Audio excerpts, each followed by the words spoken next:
out of Garnet Barnesdale. And Garnet has had a couple of strong weeks here at Miami Fair, and today we match on a lot of races, but it's a pretty competitive card, especially towards the middle of the card. I know race 4 is my favorite.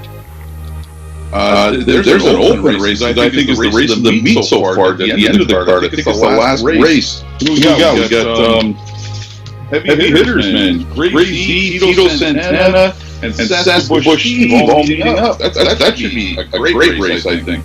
We're going to take a look at the 9-race program. Obviously, the pick 4 is the go-to wager here at Miami, a $1 minimum investment. We'll talk about that a little bit more before the third race. And Garnet and I, looking at our tickets, the pick 4 actually looks a little bit easy to us, but we'll get to that a little bit later on. Garnet will start with the first race. It's a condition event for Pacers for a purse of $1,800, and we agree on Sunshine Act, who has won 2 straight, won by a neck last time out after winning by 9 lengths with a heavy going the week before. 4 Royal Playboy steps back in class for trainer Ronald Ray, and then I used the 2 like you, little tags for third, so I went 1, 4, and 2. I think it's going to be tough to beat Sunshine Act off the rail. Yeah, especially since he's coming off in Lifetime March, which was 202, which, look at the program, there's not too many 202 miles on any horse's card. So I used him on top. I'm thinking that maybe little tags might be able to leave in his pocket and just kind of ride that all the way. That's kind of why I used him for second. And then Royal Playboy shows a lot of black type and a lot of thirds, so probably going to start out with a pretty chalky exactor, I would think, and try maybe. All right, Philly Mares Open is the second race, purse $2,350. And Garnet, last week, they were all chasing Ask For Me, won by 5 lengths for trader Trevor Williams. That is my top selection here. I think it's going to be tough to beat Ask For Me. Came off that 6 scratch. Remember, we talked a little bit last week. After being off for only 7 days, it's tough to tell if a horse is going to rebound off of a 6 scratch. And boy, did Ask For Me bounce back strong. The one Tammy Blue raced well. Had to come from way out of it from post 5, get some post improvement here for trainer Clayton Braybrook. And the 2 somewhere ideal. I can't leave Don Howlett out this week. I made that mistake last week. We'll talk about that horse a little bit later on. Yeah, I'm going to Tammy Blue because she's drawn the 5-hole 3 weeks in a row. Took a stalking closing type approach. Closed for second in every one of those races. Last time she had the rail was 4 starts back, and you'll notice she had a 3-length lead on Ask For Me turning for home. So I'm thinking Tammy Blue might be able to turn the tables with post position change here. And then I went, Ask For Me I think is the obvious one, and Somewhere Ideal. She races well every week since we started following it and doing these shows. So I went 1-4-2, similar to you, but not exactly the same this time. Third race kicks off the pick 4 sequence, and Garnet, how good was Electric Amadeus last week? Made a break at the top of the stretch. Check out this race. Now, if you're looking at the charted line, I mean, this looks like an amazing comeback. 10 lengths behind at the top of the stretch to be beaten only ahead. This horse was closing like a freight train. This is one of those where I would recommend, if you have the ability to go back and watch the replay to see exactly what went down here. Was 5th by 3.5 lengths at the 3/4 pole. I have a feeling, Garnet, that the break might be charted at the wrong point here. They did it before the top of the stretch. It looks, based on just the line, like it may have happened after the 3/4 pole, before the top of the stretch, but we'll toss that out, obviously. But Electric Amadeus bounced back strongly and really raced well after making that miscue. I used the 6 Lion Master for second for trainer Ronald Ray. Dean Ray picks up the drive here back in the sulky after a third-place effort last week. And then for the third position here, I'm also going to use the 5, like you, Garnet. True Touter put in a nice mile and was second, only beating a length, having to make up 10 lengths from the beginning of the trip. Yeah, I went 3.65 as well. I agree with you. I think Electric Amadeus probably broke just after the 3/4 because it looks like he lost 7 lengths in a hurry. And I have to use Lion Master in the pick 4, which we're going to get to later, because he's taking a class drop off a good race where he's first over. And Miso Classy won that race, and he was only 5 lengths back. So as a class dropper, I think he's definitely one you got to use in there. Fourth race is a condition event for Pacers, $1,750 on the line. And I did not use Waiting for Love, your top selection. So I'll be interested to see why you like Waiting for Love from post 5 here in a second. But my top pick is the 3 Latte Sealster, won by 14 lengths last week. Michael Ray back in the sulky for Richard Ray. Went right to the top. This horse has a lot of speed in a race that doesn't have a whole lot of speed to the inside. Obviously, Two Shoes has been known to show a little bit of speed, but Two Shoes likes to kind of sit off the pace a little bit, face a little bit tougher company here. And then I like the 2 Nellies on the money for third. I'm going to leave the 5 out here, Garnet. I think the inside horses have the upper hand. Yeah, I love the 5 in this race, mostly because she's dropping from a non-winner's a 6 lifetime to a non-winner's a 2 race. And 3 starts back, she raced huge in a non-winner's a 2 race. She's actually going to be a single for me, which you'll find out later. Second pick was my second pick's Latte Sealster. I'm not sure how good the horses were that she beat last time, but 14 length win is nothing to sneeze at. And third, also number 1, Two Shoes, similar to you. All right, fifth race, a condition event for maiden Pacers, purse $1,700. And Garnet, I let Vern's Wish slip off my ticket last week, and Vern's Wish is my top pick this week. Don Howlett for trainer Trevor Williams draws the rail. Went to the lead last week and faded a little bit in the end of the mile. You got to think that second time out for trainer Trevor Williams, that Vern's Wish will improve somewhat here. 3 Zippity Zoom for second. Came out of the maiden handicap last week. This was another one that had to make up a good amount of ground over the fast track. Seemed to like the heavy track 2 starts back, so we'll have to kind of see how that plays out for him. And then the 4 Ali M in one of the more competitive races in the pick 4 sequence. Yeah, I have to go back to Vern's Wish. I mean, first time with Howlett didn't get the job done, but obviously I think that was his best race yet, right? The 205 mile doesn't show anything close to that. That stacks up really well in this field. I think Vern's Wish is probably going to be a big favorite. I use Zippity Zoom for second as well, and the one I used for third was the 2 Sunset Memory. Just thinking, it might start out 1, 2, 3 or 1, 3, 2, and the 2 could trip out and get a piece of it.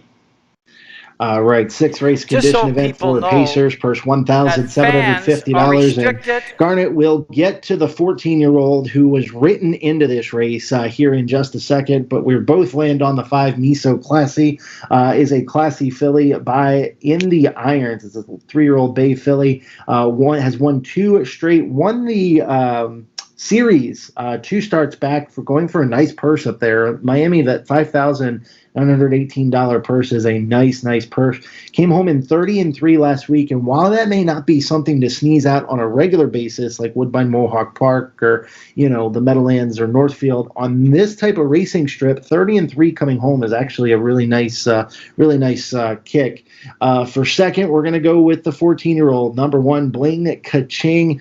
Takes a step back in a class for trader driver Clayton Haybrook. Was beaten 29 lengths, Garnet, last time out from post number 2.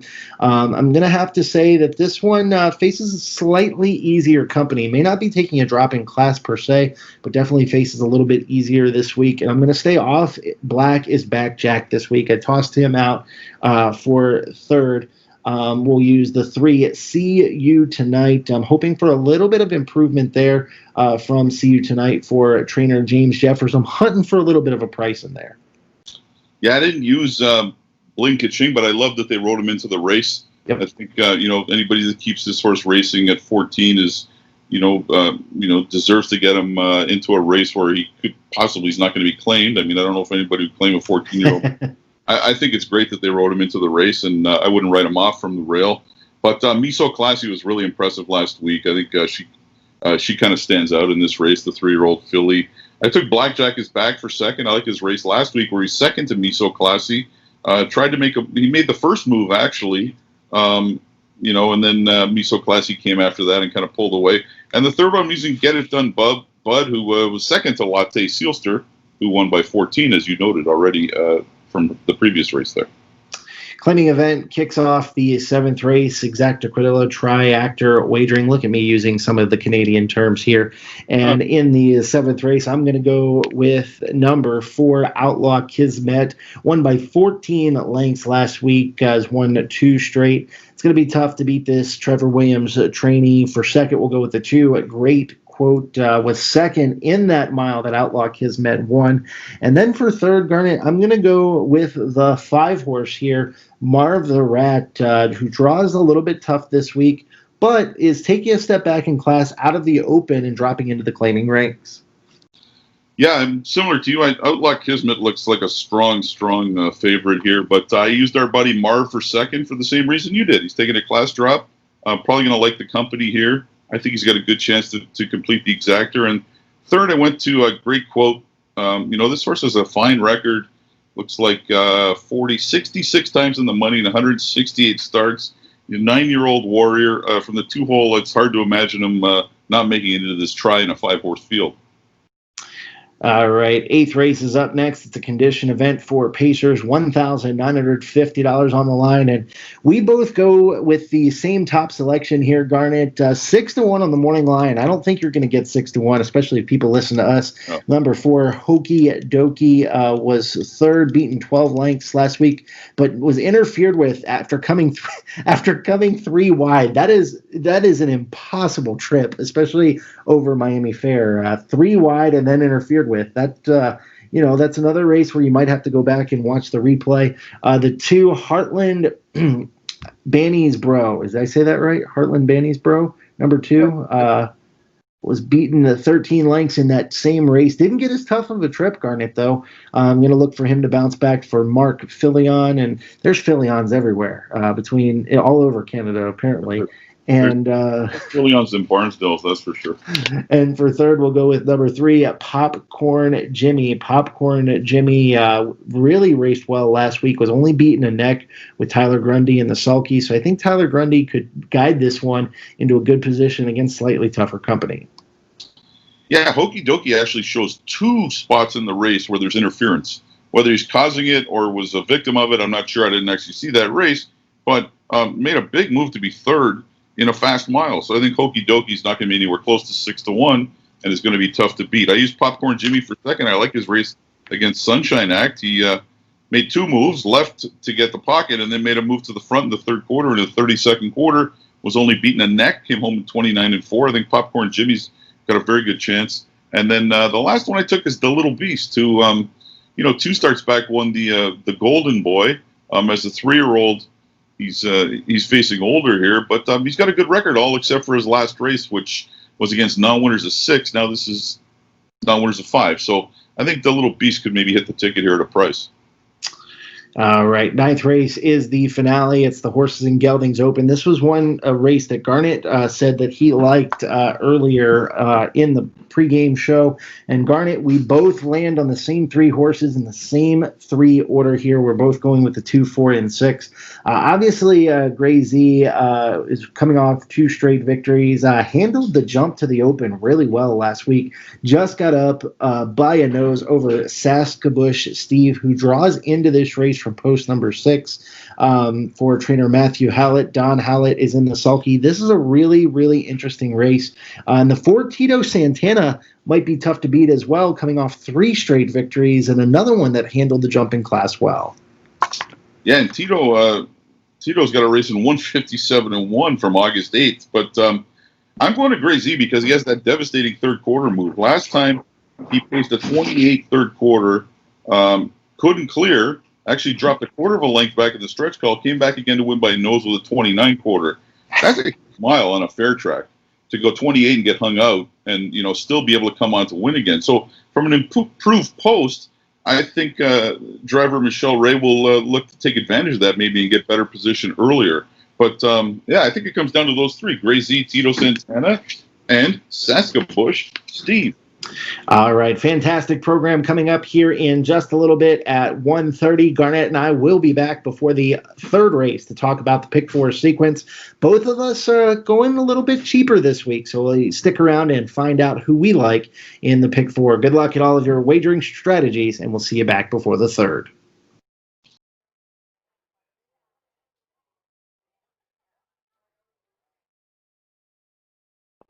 The horses are on the track for post parade for race number 1.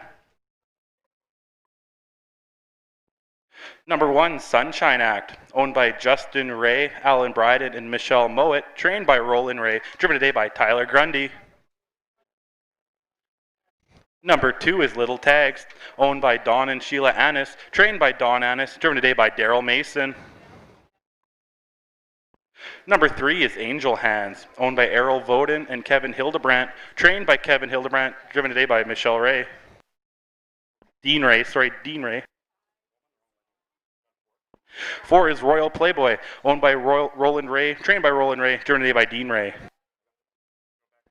And number 5 is Munchie Chris, owned by Kevin Hildebrandt and Errol Voden, trained by Errol Voden, driven today by Mark Filion. We'll have 5 go to post. You have Win, Place, Show, Exactor, Triactor, Quinella, and the early daily double betting.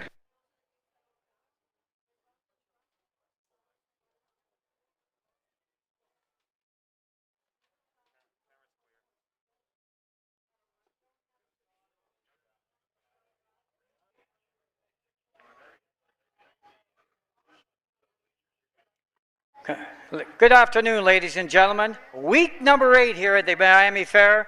I'm joined here with Trey Colbeck, our race announcer. Had a little hesitation there. I should know him by now. And we got a beautiful day here. Temperatures around 26, and the track looks fast. I'd like to start out by giving a couple of shout-outs. Bob Bremble in Wales, watching us on the Manitoba Harness site, and the station across the street with Caleb and Dana Alexander.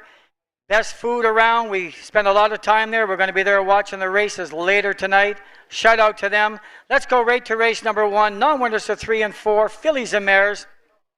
I think I'll go first here, Trey. I think I go with Sunshine Act, Tyler Grundy, trainer Roland Ray. He's got 2 horses in here he's training.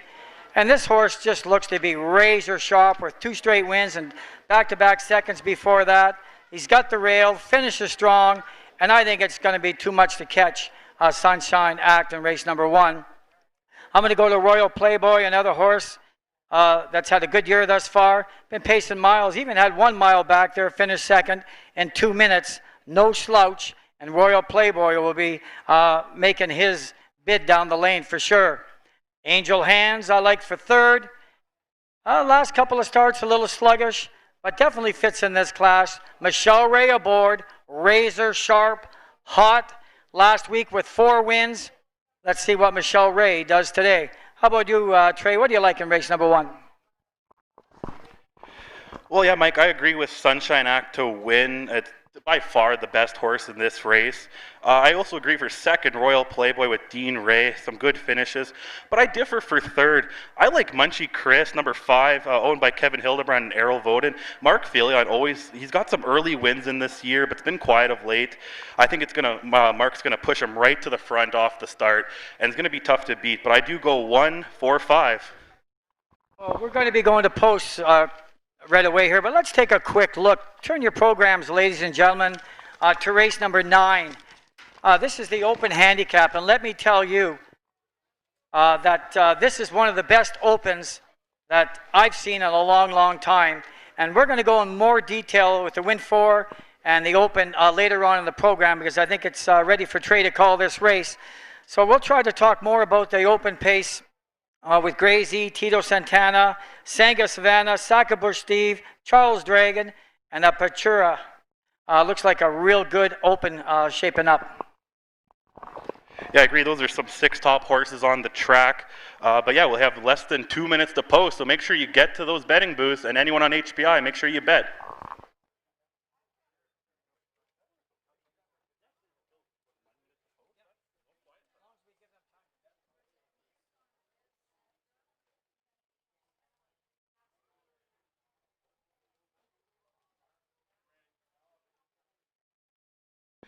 Ladies and gentlemen, there is a red Nissan Sentra license plate BEH613 over by the bleachers. It needs to be moved. Again, that's a red Nissan Sentra BEH613 license plate. It needs to be moved. Thank you.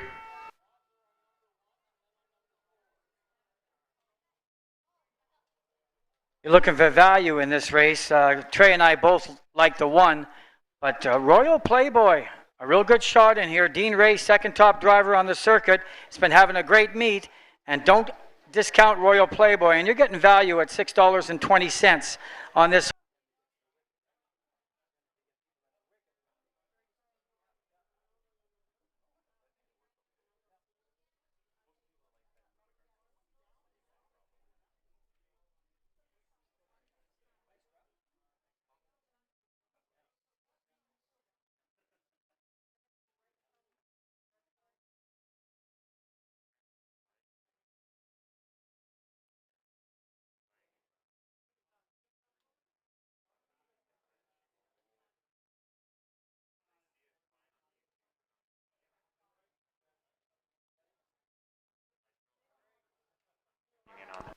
The horses are called to starting gate for race number 1. Number 1 is Sunshine Act, Tyler Grundy in the bike. Number 2, Little Tags, Daryl Mason. Number 3, Angel Hands, Michelle Ray. Number 4, Royal Playboy, Dean Ray in the bike. And number 5, Munchie Chris with Mark Filion. 5, Pacers race number 1, non-winners of 3, Phillies Mares 4, races lifetime. Here they come.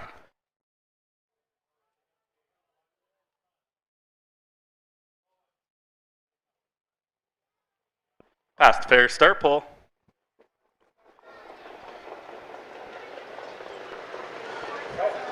And they're off in pacing. And on the inside, Sunshine Act, Little Tags, hold on. Angel Hands is sliding into 3rd, Royal Playboy 4th, and Munchie Chris is 5th. They're lining up in order 1 through 5 as they're heading down the backstretch. Tyler Grundy with Sunshine Act leading the way. Little Tags right there still in 2nd. Angel Hands, Royal Playboy, and Munchie Chris can see them all as they're heading down the backstretch.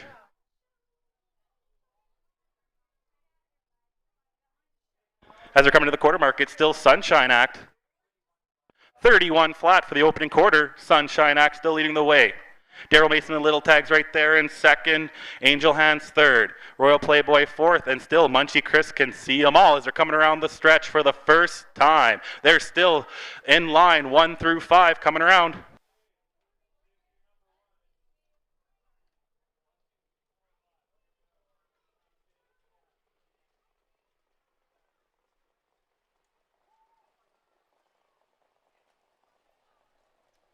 $103.1 for the first half mile. Sunshine Act holding strong. Little Tags, Angel Hands, Royal Playboy, Munchie Chris. They're still 1 wide heading down the backstretch. Making a move now is Angel Hands. Royal Playboy is 2 wide as well, and Munchie Chris. Sunshine Act cannot get caught right now as they're heading down to the 3-quarter mark. Angel Hands is fading. 132.3. Sunshine Act still leading the way. Little Tags in 2nd. 5 lengths back now to Royal Playboy, and Munchie Chris is now coming 3 wide. And they're coming down the stretch for race number 1. Sunshine Act can't get caught. Daryl Mason with Little Tags is right there. Sunshine Act with Tyler Grundy. Little Tags for 2nd. Royal Playboy for 3rd. 201.1.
Coming to the winner's circle is the unofficial winner of race number 1, Sunshine Act, 3-year-old Bay filly by Sunshine Beach and Tell the Truth, bred by Vocar Farms, owned by Justin Ray of St. Claude, Alan Bride, and Michelle Mode of Neepawa. Trained by Roland Ray and driven today by Nice Wind by Tyler Grundy.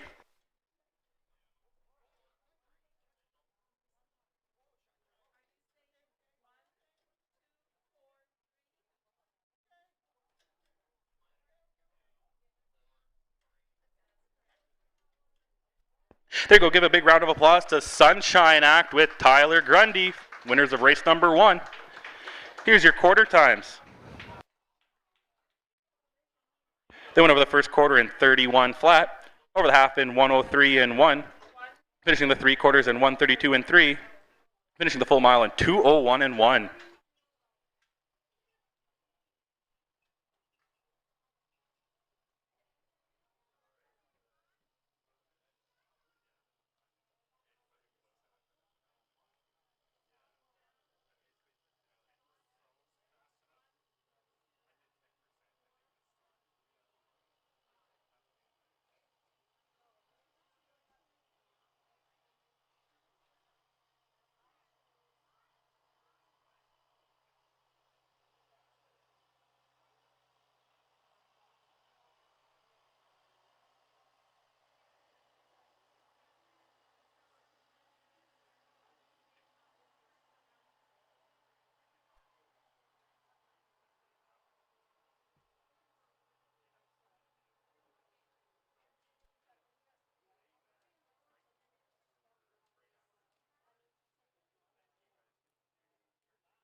Here are the payouts for race number 1.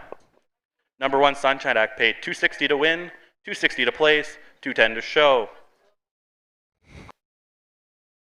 Number 2, Little Tags, paid $3 to place, $340 to show. And number 4, Royal Playboy, paid $210 to show. The exactor 1-2 paid $15.40. The Quinella 1-2 paid $8. The Triactor 1-2-4 paid $18.80. And the rundown: number 1, Sunshine Act, your winner. Number 2, Little Tags was second. Number 3, Angel Hands was fourth. Number 4, Royal Playboy was third. And number 5, Munchie Chris was fifth. From the top down, your program should read 1, 2, 4, 3, and 5. In the upcoming second race, there's no changes. 5 will go to post. Win, place, show, exacta tractor, Quinella betting in the Fillies and Mares Open.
Well, Trey, no doubt we have a fast track.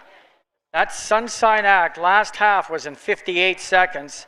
So no doubt at all, we're going to see some pretty fast times today. So let's go right to race number 2. We got the Fillies and Mares Open. 5 nice mares in here.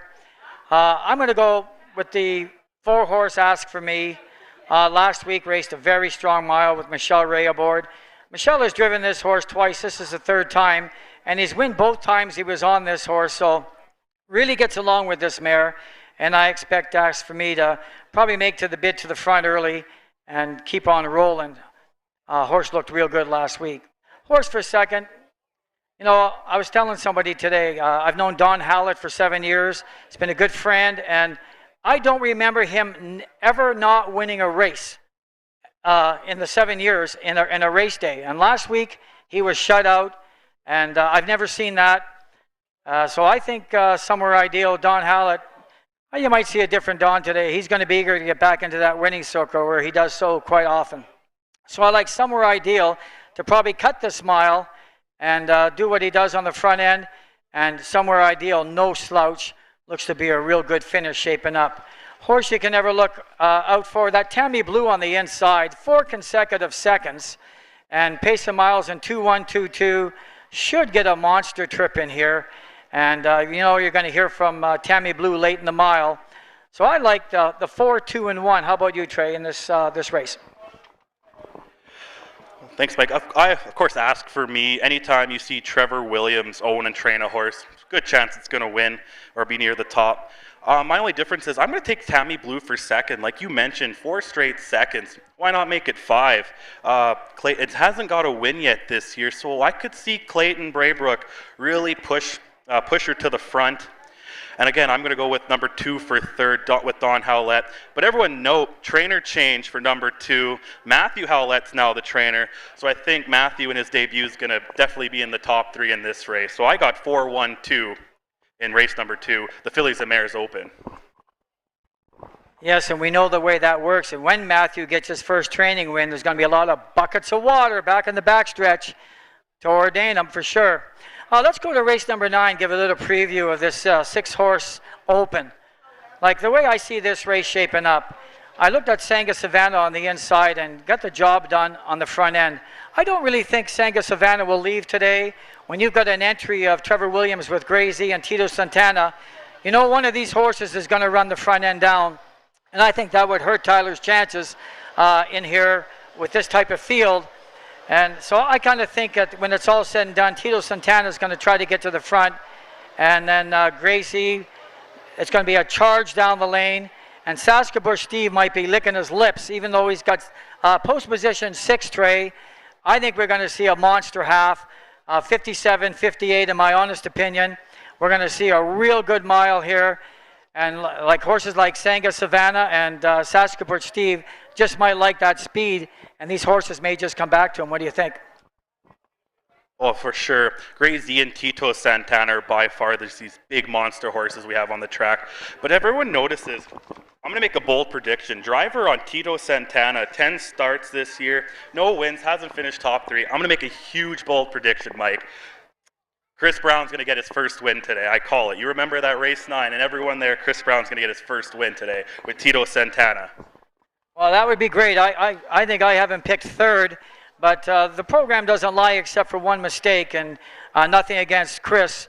If you look beside the name, right to the right, they've got the weight of all the horses, and they've got Chris Brown at 165 pounds, and I think most of the people out here, I think we got to get that corrected, maybe just a little bit. But all the luck to Chris Brown. He's a hard-working kid, and I really hope that he has a good debut with Tito Santana. So we'll see everybody back. The post parade's coming out shortly in race number 3. And this track looks fast. I keep saying it. That track record of 157-1 is in danger today.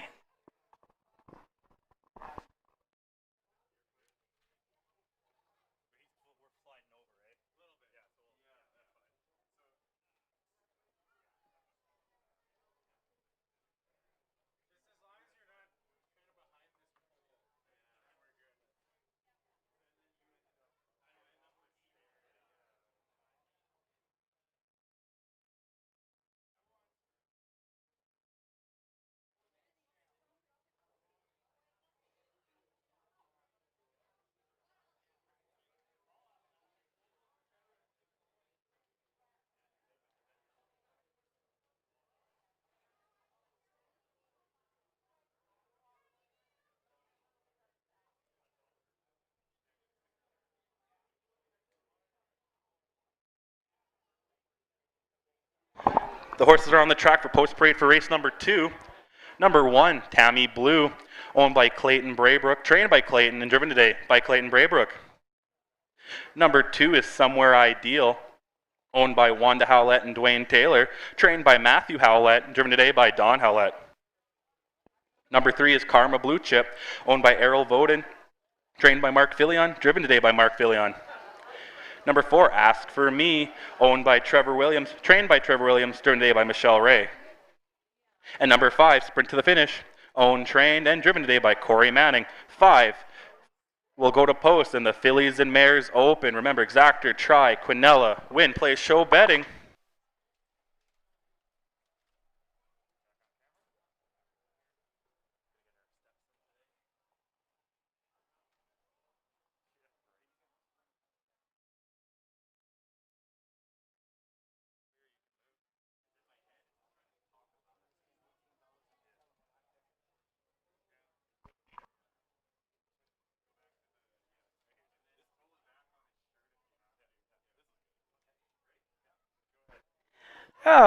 Joined here with Trey again. We're going to talk a little bit about the Win 4, which last week I think we had about close to $400 in the pool.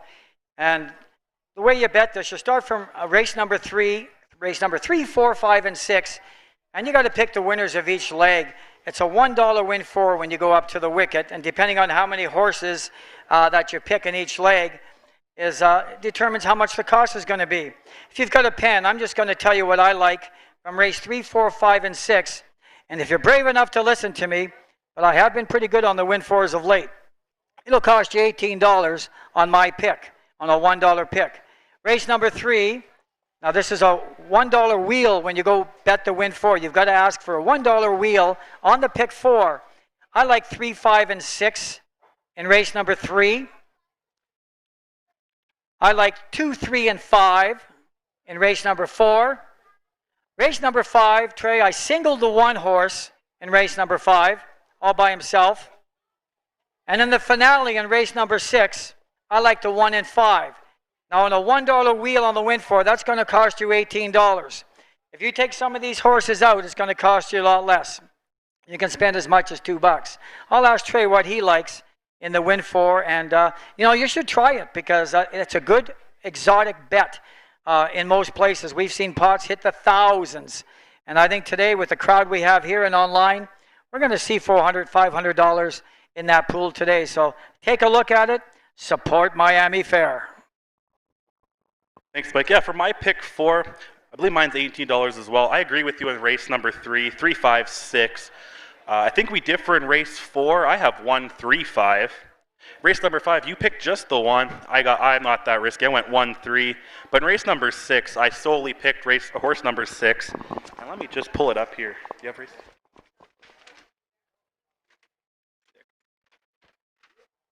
Yeah, Runaway Heiress with Daryl Mason.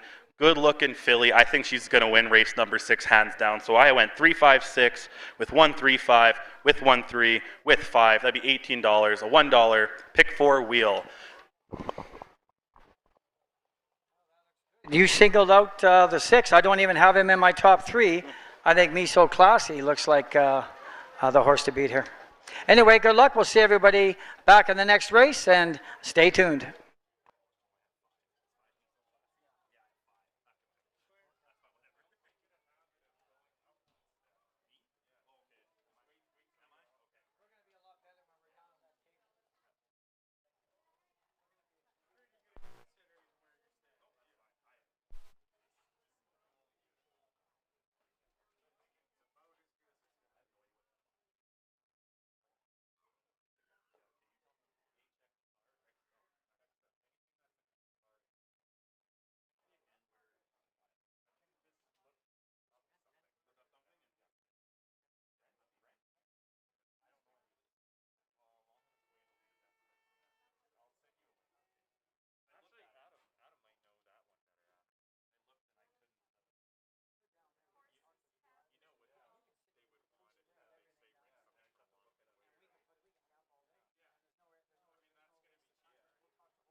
And just to let people know, we've got a stake race next week, the Futurity, just under $20,000 purse.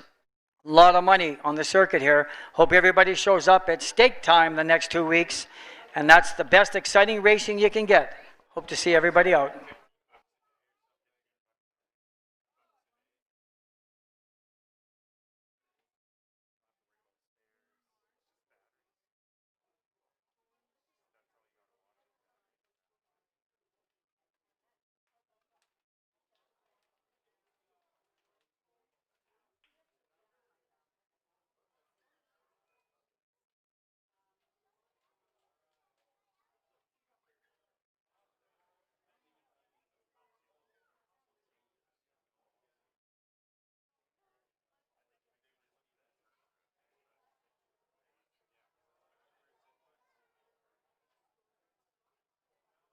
The horses are called to starting gate for race number 2.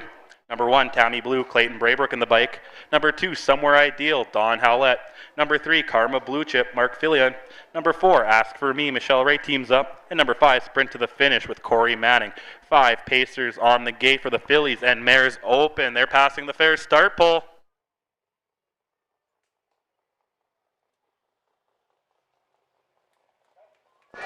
And they're off in pacing. Tammy Blue and Somewhere Ideal are fighting for the front end. Karma Blue Chip slides in third. Ask For Me fourth, and trailing Sprint to the Finish. Tammy Blue takes over the front end. They're sitting 1 through 5 again in this race. Tammy Blue leading the way by a couple lengths. Somewhere Ideal second. Karma Blue Chip still sitting in third. Ask For Me fourth, and Sprint to the Finish can see them all. Making a move now, Somewhere Ideal, but Tammy Blue ain't giving up the front end. They're coming to the quarter mark. 30-2 for the opening quarter. Tammy Blue still leading the way. Somewhere Ideal right there in second. Karma Blue Chip third. Michelle Ray with Ask For Me fourth. And Corey Manning with Sprint to the Finish can still see them all as they're coming down the stretch for the first time. Tammy Blue holding strong.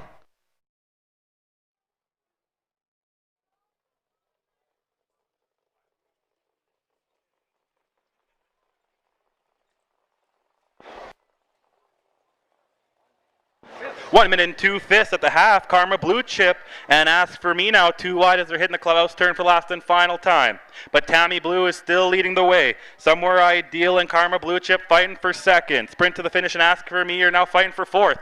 Heading down the backstretch. Tammy Blue is led so far.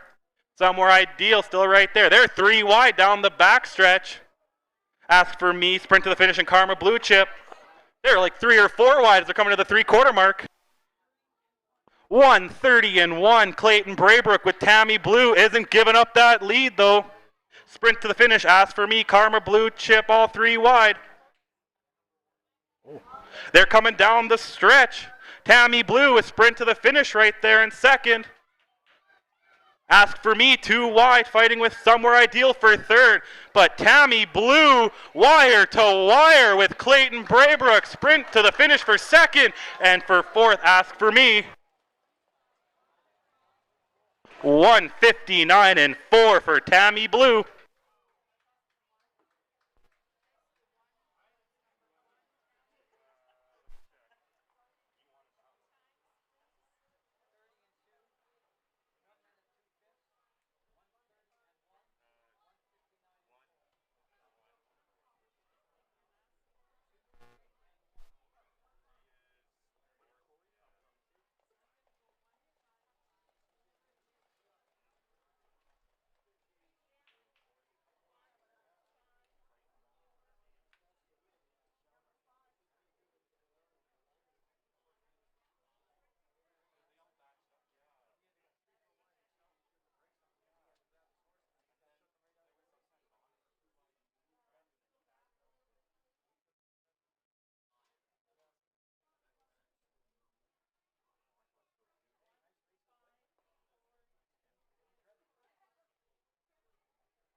In the winner's circle is the unofficial winner of race number 1, Tammy Blue, 6-year-old bay mare by Blue Burner, bred by Ronald McLeod, owned and trained by Clayton Braybrook, and driven by a great win today by Clayton.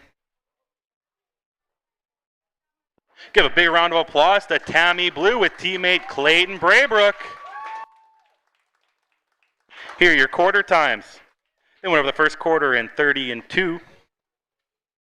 Went over the first half in 1 minute and 2. Over the 3 quarters in 1:30 and 1. Finishing the full mile in 1:59 and 1. Sorry, 1:59 and 4.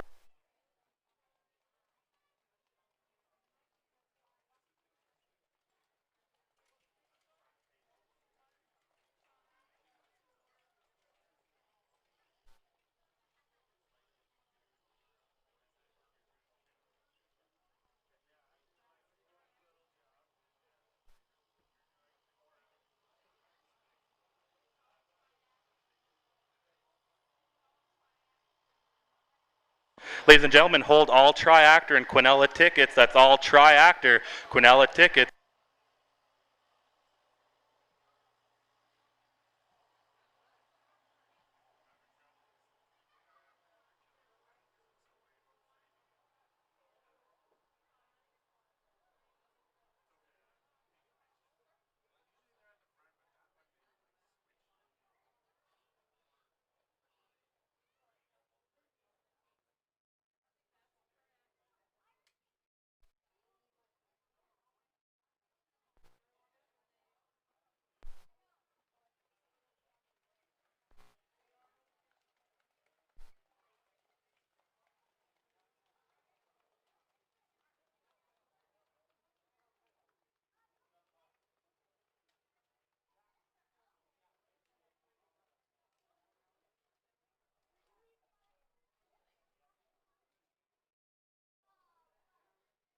Here are the payouts for race number 2.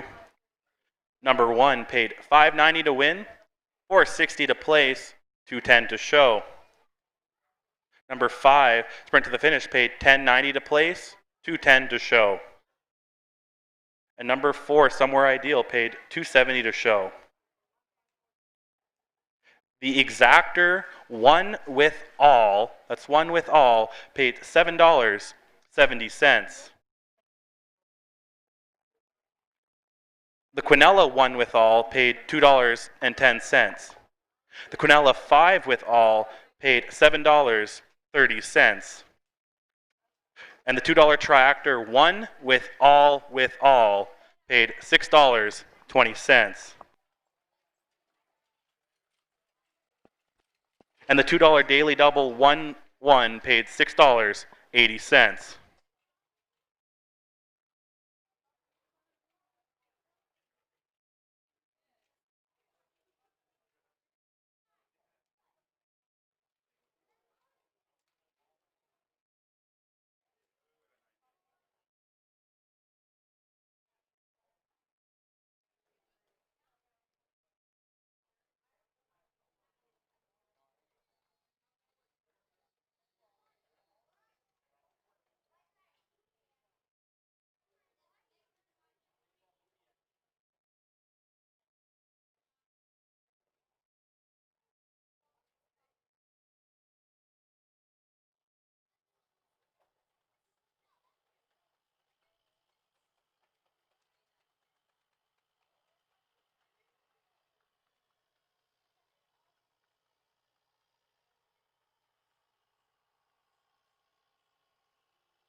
Wow, Trey, that's all I can say.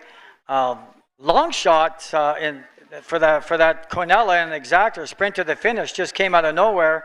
But all the credit to a very smart, strategic drive by Clayton Braybrook with Tammy Blue to take no prisoners. And usually you see this horse come off the pace, kind of fooled everybody and went wire to wire. Very impressive. 159 and 4. Job well done in race number 2. So let's go right to race number 3. And we've got maidens, also non-winners of 1,500 lifetime. I think the only one in this race that does have a win is the 6-horse Lion Master. But last week, I was extremely impressed by the 4-year-old mare, Electric Amadeus. This horse, just at the top of the stretch, broke stride and lost about 10 lengths. And when he got back on, man, absolutely flew. Track was another 5 feet, would have won the race easy.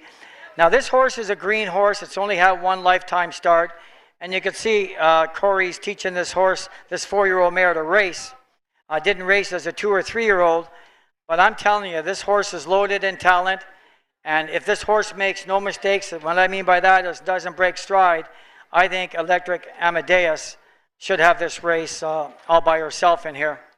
Horse I like for second, True Towner with Daryl Mason, Sherry Mason trainer. Finished second in 2.5 in a piece last week and looked good doing it. 7 starts, is yet to get to the winning circle.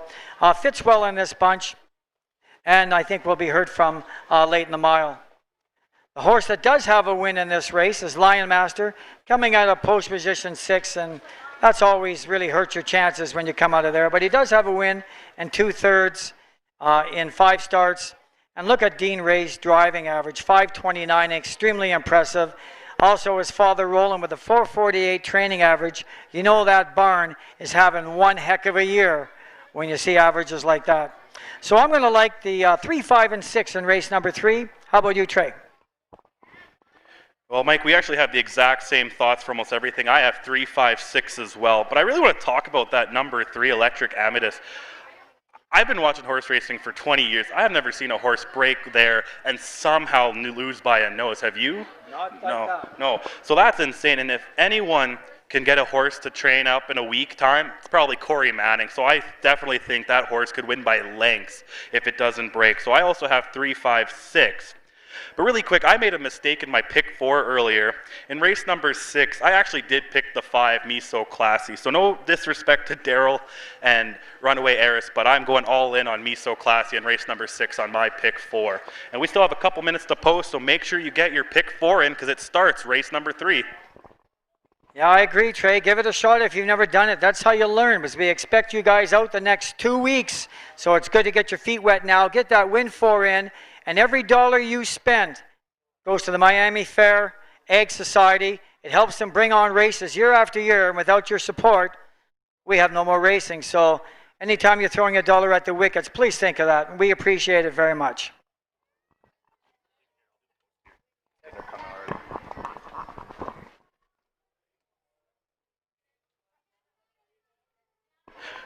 The horses are on the track for post parade for race number 3. Number 1, the Irish King, owned by Dave Mooney, trained by Kevin Hildebrandt, driven today by Kevin Hildebrandt. Number 2, Baylor Out Babe, owned by Mark Filion, Errol Voden, trained by Mark Filion, driven today by Mark. Number 3 is Electric Amadeus, owned, trained, and driven by Corey Manning. Number 4, I'm Hot Off the Press, owned by Tara and Garrett Isman, trained by Tara Isman, driven today by Clayton Braybrook. Number 5, True Towner, owned by David Much, trained by Sherry Mason, driven today by Daryl Mason. And number 6, Lion Master, owned by Roland Ray, trained by Roland Ray, driven today by Dean Ray. 6 will go to post in race number 3.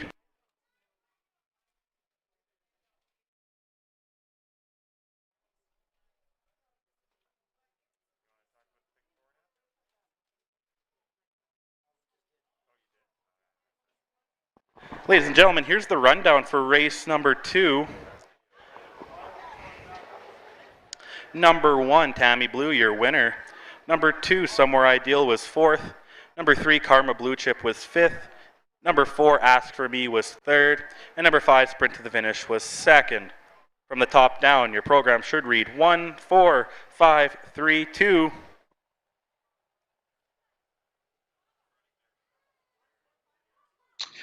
Welcome back to the Pick 4 handicapping show. Michael Carter alongside of Garnett Barnsdale as we take a look at the Pick 4 here before the upcoming third race. And Garnett, as I alluded to in the pregame show, we are kind of taking a little bit of the cheap route this week. You've seen us with some $16 tickets, some $32 tickets. This is going to be a nice sequence that I think you can hit, multiple times if you want to play a $1, a $2, a $3 Pick 4. Obviously, you want to make sure you're not betting against yourself. But, if you find the right spots, this is a Pick 4 that could potentially pay well if you are successful. And that's why I'm going to kick it off with the single. Number 3, Electric Amadeus here, dropping back in class for trainer Corey Manning. No way do I think you get 4-1 on this mare after that race last time out. We talked about the Rockin' Amadeus stats last week, and the ROI for Rockin' Amadeus first time out is incredible. I think it was upwards of 120% in the money. So I think Electric Amadeus can rebound off of that break, and with a cleaner trip could win it maybe 2 or 3-1. Yeah, the first leg is the only leg I'm not singling. I'm using Electric Amadeus, who's my top pick. I think you got to have Lion Master dropping in class. And then he also used number 5, True Towner. I like his race last week where he came on late to be second. So I'm 3, 5, 6 in the first leg, and then I'm 3 singles after that, as you're going to see. All right, for the fourth race, second leg of the Pick 4 condition event for Pacers, I am 4 deep here.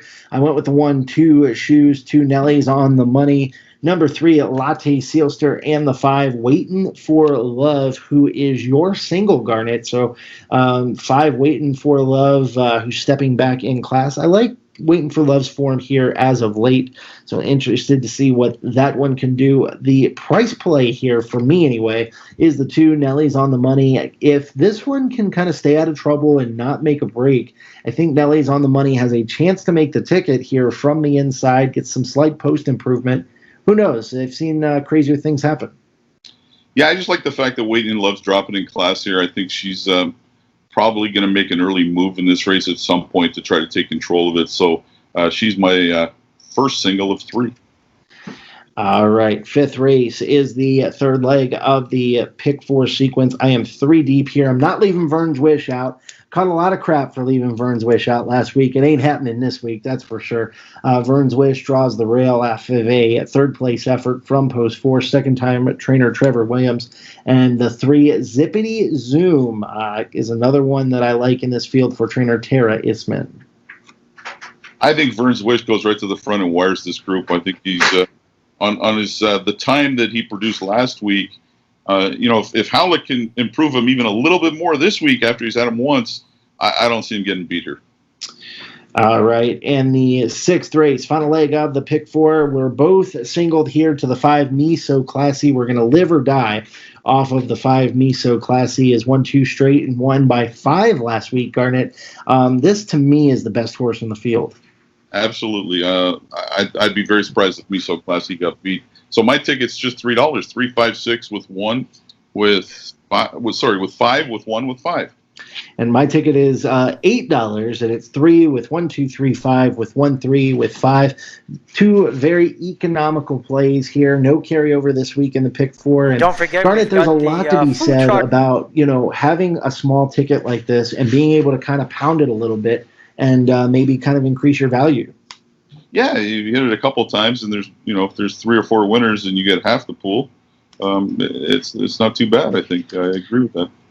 All right. Thanks so much for tuning in to the Pick 4 handicapping show. Garnet and I will be back next week to take you through the entire program at Miami Fair, and we'll also take a look at next week's Pick 4 sequence. Good luck.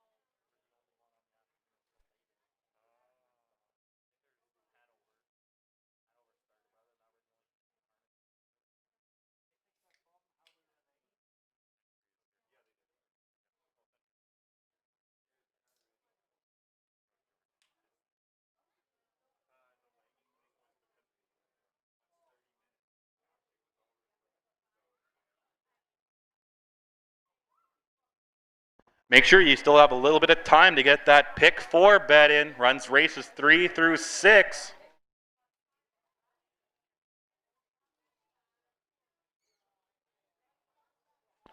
The horses are called to the starting gate for race number 3.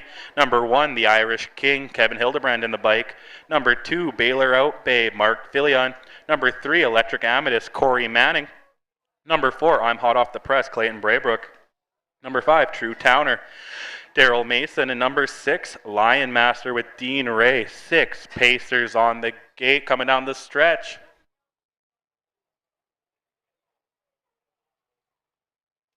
Passing the fair start pole.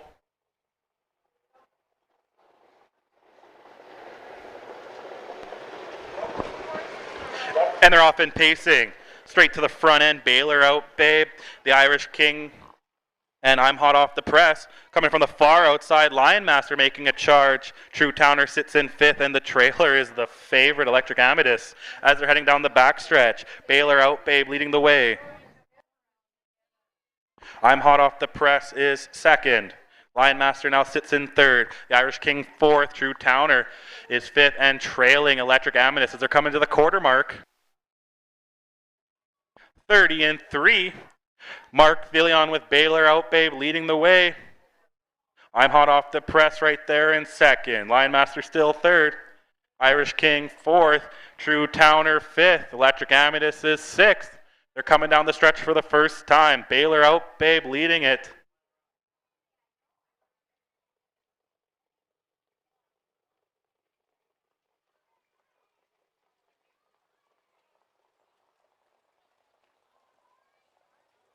$102.1 for the opening half mile. True Towner and Electric Amethyst are trying to make 2 wide, but still Baylor Out Babe leading the way. I'm Hot Off the Press still in 2nd, Lion Master 3rd, and there's a break on the favorite. Baylor Out Babe leading the way. I'm Hot Off the Press 2nd, Lion Master still in 3rd, True Towner out 2 wide 4th. Irish King 5th, and lengths back was the heavy favorite at the 3-quarter mark.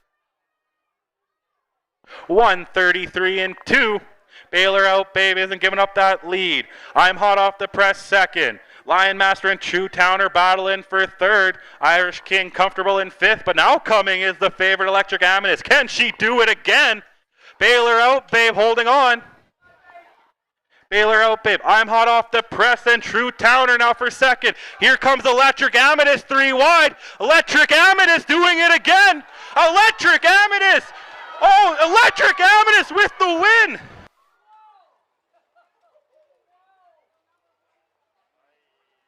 It's really close to call, but Electric Amethyst.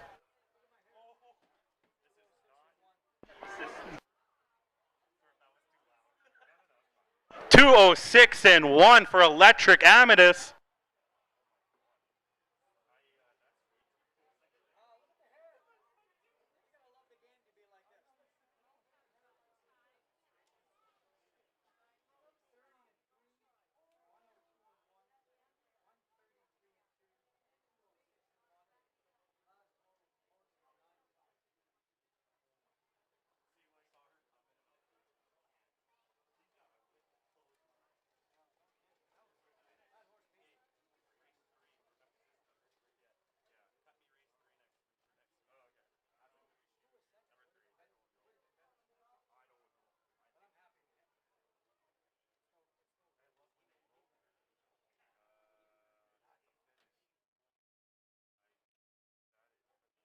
They're looking at the photo, but my eyes saw Electric Amadeus for sure.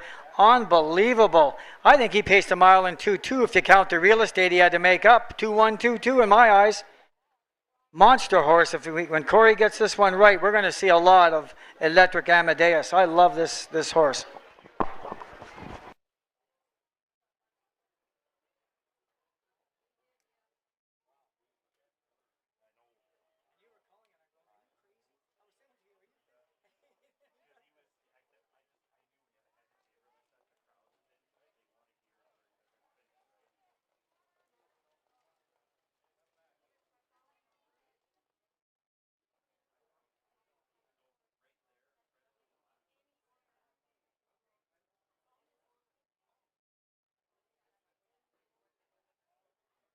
The judges are saying Electric Amethyst is currently the unofficial winner.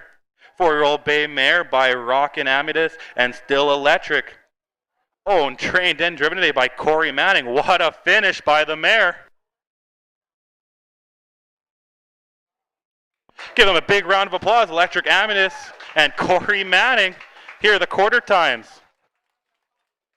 They went over the first quarter in 30 and 3, over the half in 102 and 1, 3 quarters in 132 and 2, finishing the full mile in 206 and 1.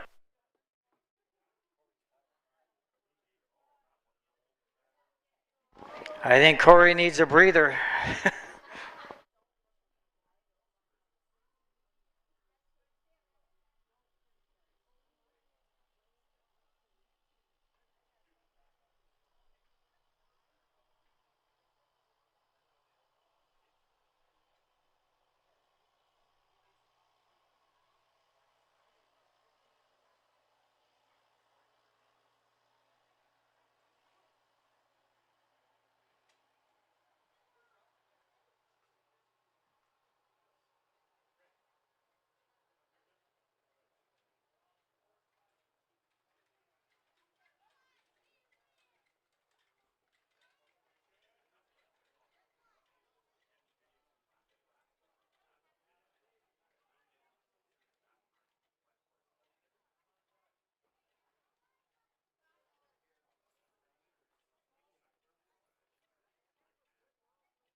Ladies and gentlemen, the judges are just checking over the final finish just to make sure, but unofficially it's still Electric Amethyst.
Just a quick reminder, ladies and gentlemen, go try a burger under the grandstands while the judges are deliberating here. They're really good. Make sure you go down there. And you can still currently bet on race number 4, even though race number 3 isn't official.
Here are the payouts for race number 3.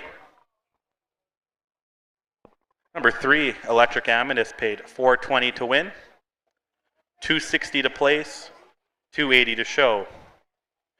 Number 6, Lion Master paid $2.50 to place, $2.50 to show. And number 2, Baylor Outbay paid $2.30 to show. The exactor 3-6 paid $43.40. The Quinella 3-6 paid $6.50.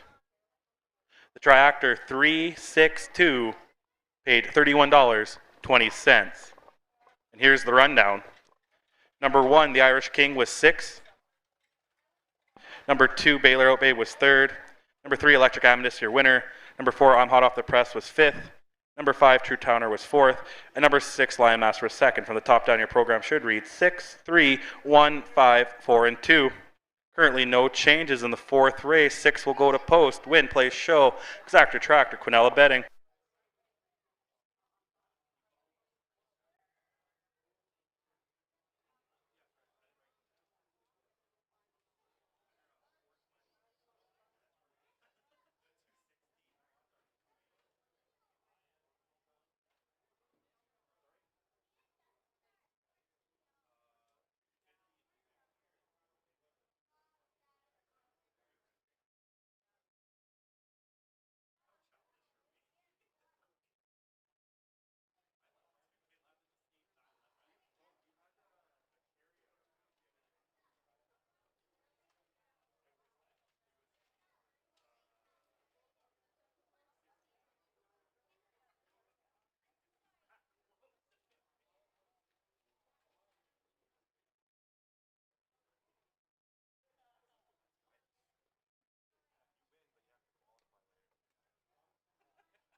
All I can say, Trey, is wow.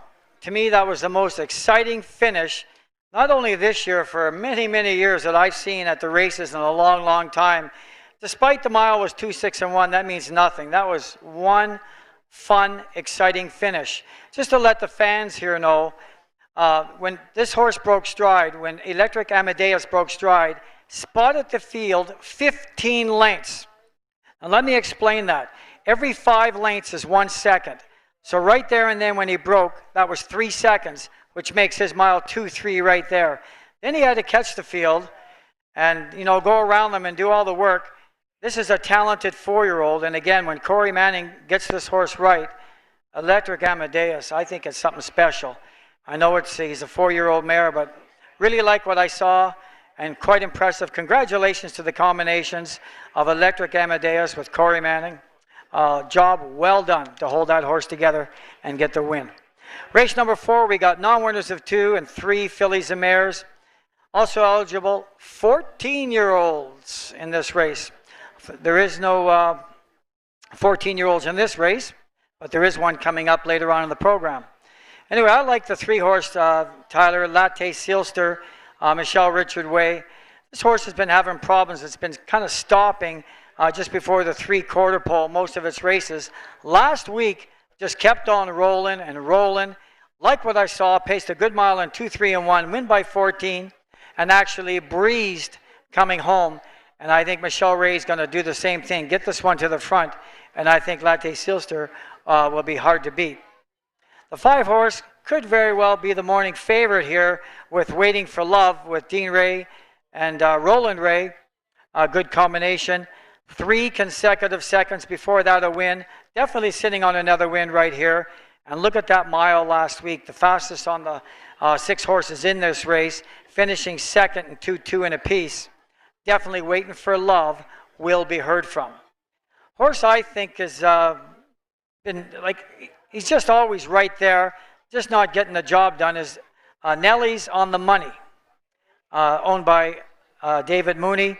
Clayton Braybrook, driver trainer, broke twice last week. Again, this is another horse with no mistakes. This could be the price horse and would pay good. But I like 3, 5, and 2 in that order in race number 4. How about you, Trey?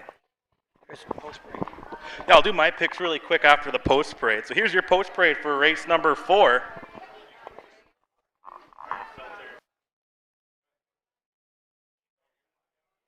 Number 1, Two Shoes, owned by Arthur Ray, trained by Arthur Ray, driven today by Tyler Grundy. Number 2, Nelly's on the Money, owned by Dave Mooney, trained by Clayton Braybrook, driven today by Clayton Braybrook. Number 3, Latte Sealster, owned by Richard Ray, Laverne Turnbull, trained by Richard Ray, driven today by Michelle Ray. Number 4 is Lammy Chops, owned, trained, and driven by Corey Manning. Number 5, Waiting for Love, owned by Justin Ray, Alan Bryden, Michelle Mowat, trained by Roland Ray, driven today by Dean Ray. And number 6, Dust to Gold, owned by Don and Sheila Annis, trained by Sherry Mason, driven today by Daryl. 6 will go to post.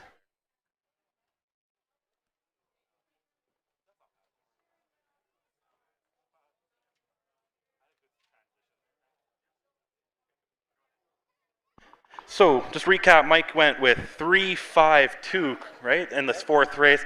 I agree with the 3, Latte Sealster, 14 lengths. That's a big chunk to win by. I also agree for 2nd, Waiting for Love. Dean Ray is having a great year in the driving category. My only difference is I'm going to go for 3rd. I'm going to put Two Shoes, number 1. Coming up with a big win last week with Michelle Ray, but this week with Tyler Grundy. I still think Tyler's going to get there.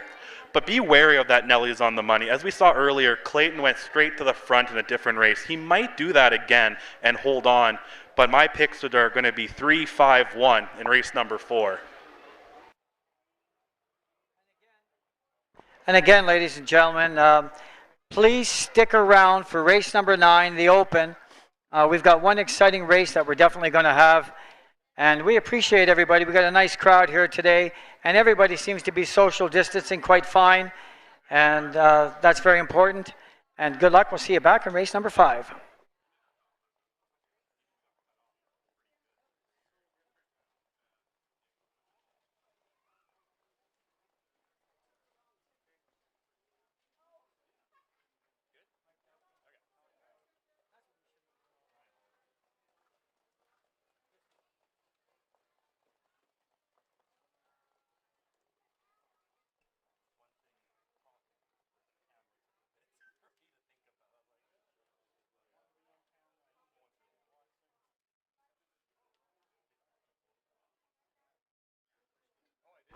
Remember, when you're looking at the tote board right across the track, oh, we don't have it now. Anytime you see NTS, that's no tickets sold. So currently the favorite right now is the 4-horse Lammy Chops. 3-horse, $8.10. Both Trey and myself picked this horse. Wake up, get out to the wickets. This horse has the best chance, in my opinion, to get the job done in race number 4. $8.10 on a $2 wager. It's a very good return, good value so far at this moment on Latte Sealster.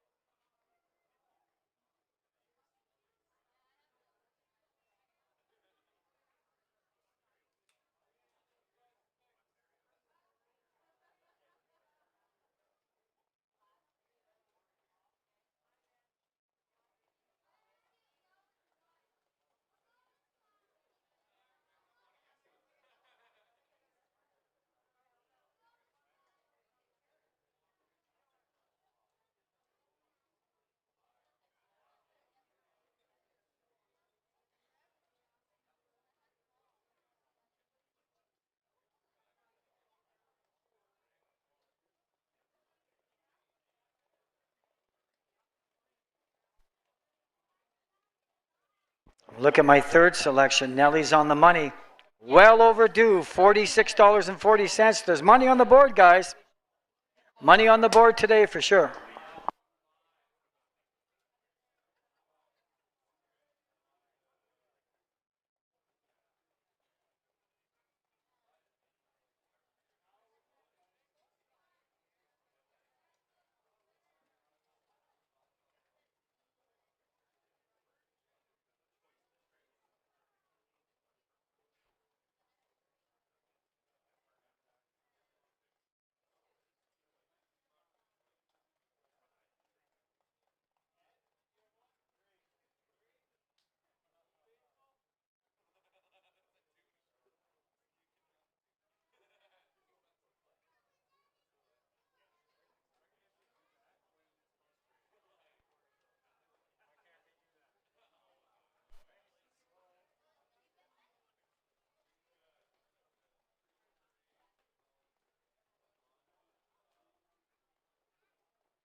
Again, I think I'm seeing things at $8.10 on that 3-horse. The way that horse raced last week, if repeats, I don't think anything in here is going to touch the 3 Latte Silster with paying good money.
The horses are called to the starting gate for race number 4.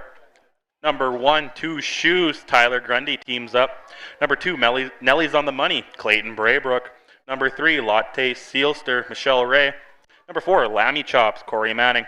Number 5, Waiting for Love with Dean Ray. Number 6, Dust to Gold with Daryl Mason. 6 Pacers on the gate. Here they come. Past the fair start pole.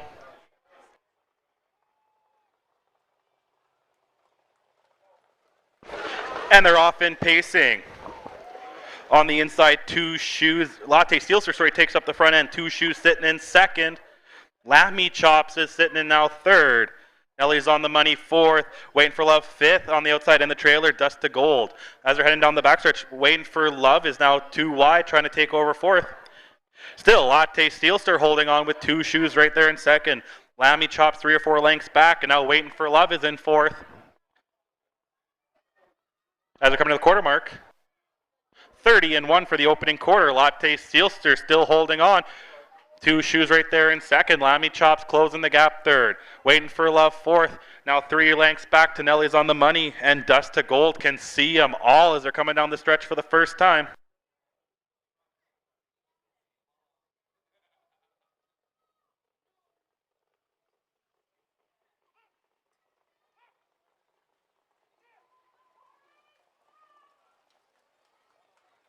One 1 for the first half.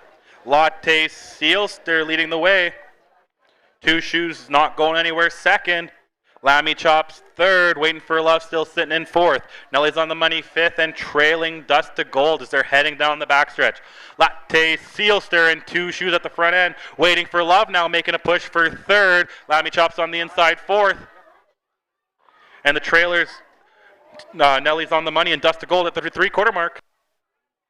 1:30-3. Latte Sealster with Michelle Ray isn't giving up that lead. 2 Shoes with Tyler Grundy. He's not going anywhere though. And here comes Dean Ray with Waiting for Love third as they're coming down the stretch. Latte Sealster 2 wide is 2 Shoes. Waiting for Love on the inside third. Latte Sealster holding on. Now it's a battle for second.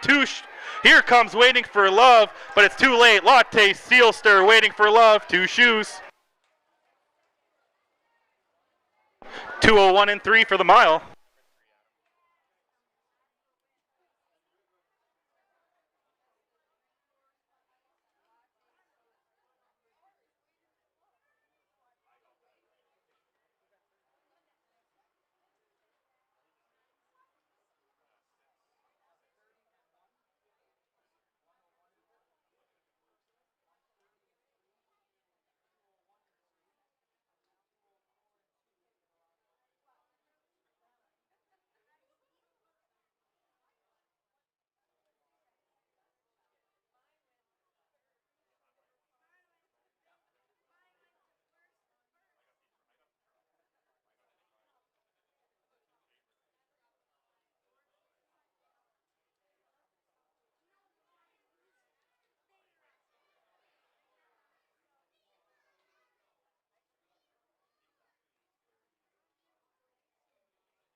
Coming to the winner's circle is your unofficial winner of race number 4, Latte Sealster. 3-year-old bay filly by Sunshine Beach and Latest News. Bred out of Sealster Farms. Owned by Richard Ray and Laverne Turnbull and Ron Turnbull. Trained by Richard Ray. Driven by a good win today by Michelle Ray. Lifetime mark 2:01 and 3.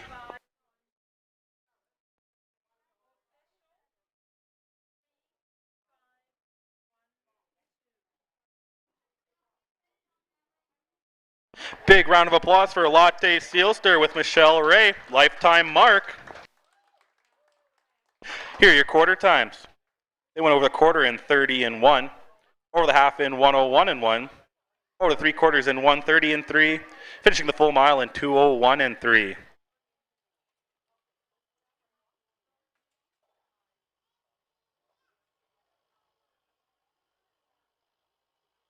Here are the payouts for race number 4.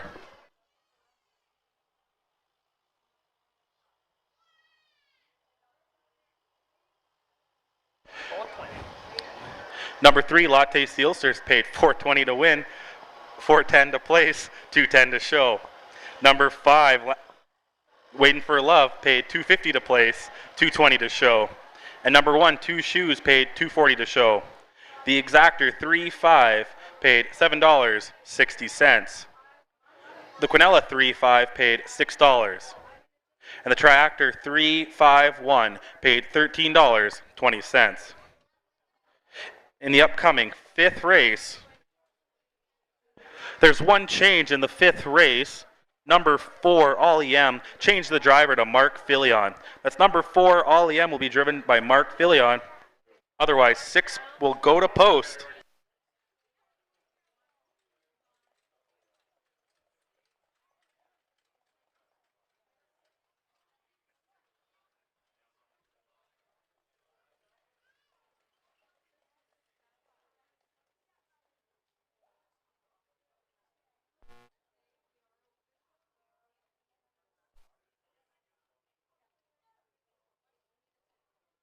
Here's the top down. Number 1, 2 Shoes was 3rd.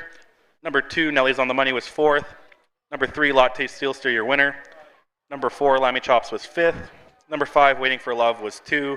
And number 6, Dust Gold, was 6. From the top down, your program should read 3, 4, 1, 5, 2, and 6.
Wow, that was a big win there for Michelle Ray and Latte Sealster.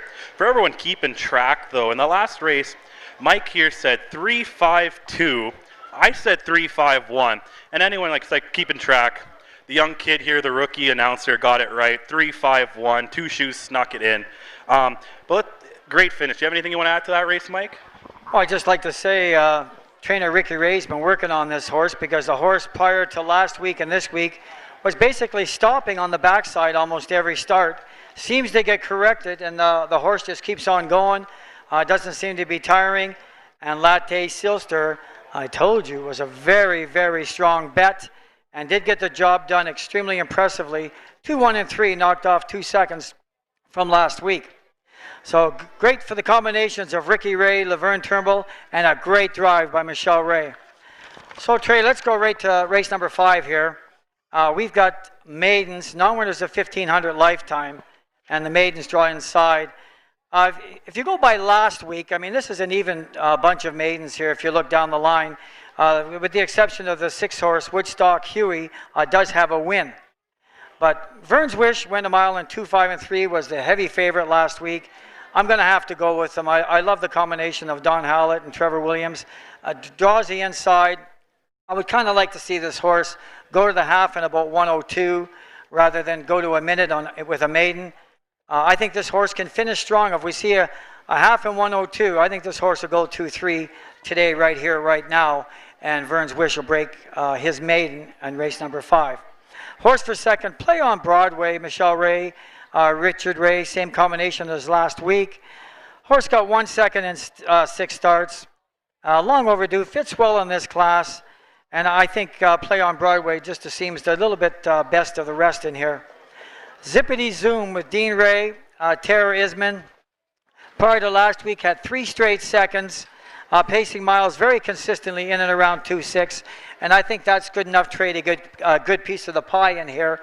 But I really like Vern's Wish's chances. I took him last week. I got disappointed with a 3rd.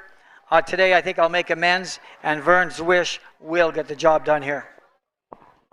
Thanks, Mike. Yeah, I agree with Vern's Wish, Don Howlett. You could never go wrong with Trevor Williams and Don Howlett teaming up. You went with Play on Broadway. I like Zippity Zoom for second. Tara Isman owned and trained. Dean Ray's the second best driver in most stats this year. I'm going to go with him on the 3rd. I'm going to go with Sunset Memory for 3rd. Tyler Grundy's actually been all around the top 3 already today. And I think Sunset Memory is going to push Vern's Wish and Zippity Zoom to make some early moves and maybe tire them out at the beginning. So I'm going to go 1-3-2 in race number 5. You know, Trey, I'd like to add one thing here. I always pick one long shot of the day. And I usually love to sit up here at lunchtime, and I love to watch the horses warm up. And my long shot of the day, even though I love Vern's Wish here, but my long shot of the day, which you might want to put a little money on, currently paying $15.20 on the tote board, this horse warmed up huge, and that's Woodstock Huey with Corey Manning, and we saw what he did with Electric Amadeus. But give Woodstock Huey another look. I already picked my picks, so I didn't say anything about him in my top 3 here, but I love the way this horse warmed up. My long shot of the day is the 6 horse, Woodstock Huey. Good luck. We'll see everybody back right here at race number 6.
The horses are on the track for post parade for race number 5.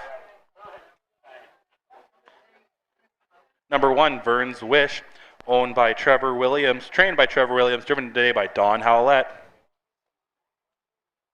Number 2, Sunset Memory, owned by Don and Sheila Annis, trained by Don Annis, driven today by Tyler Grundy. Number 3, Zippity Zoo, owned by Tara Isman, trained by Tara Isman, driven today by Dean Ray. Number 4, Ollie M, owned by Dave Mooney, trained by Kevin Hildebrandt, and note the driver change, Mark Fillion. Number 5, Play on Broadway, owned by Richard Ray, Laverne Turnbull, and Ron Turnbull, trained by Richard Ray, driven today by Michelle Ray. Number 6, Woodstock Huey, owned, trained, and driven by Corey Manning. Race number 5, maidens and non-winners of 1,500 lifetime. 6 will go to post. You have win, place, show, exactor, triactor, quinella, betting. Make sure to get to the betting booth early. Just so people that are here for the first time, the exactor bet we started this year, and usually the exactor bet pays much more than the quinella.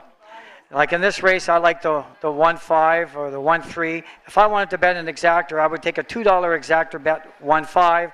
1 must win, 5 must be second. Versus the quinella, you take 1-5, it doesn't matter which one wins, it can come in any order. But exactor bet is a good bet. The payoffs usually pay very, very well. And I'm looking at my top pick and Trey's top pick. Again, once again, we got to talk you guys into getting down there. I mean, it's $7.20 on the one horse. You better get to the wickets.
We're expecting a slight delay due to parimutuel. Seems like the internet's having a problem. We will have a slight delay to race number 5.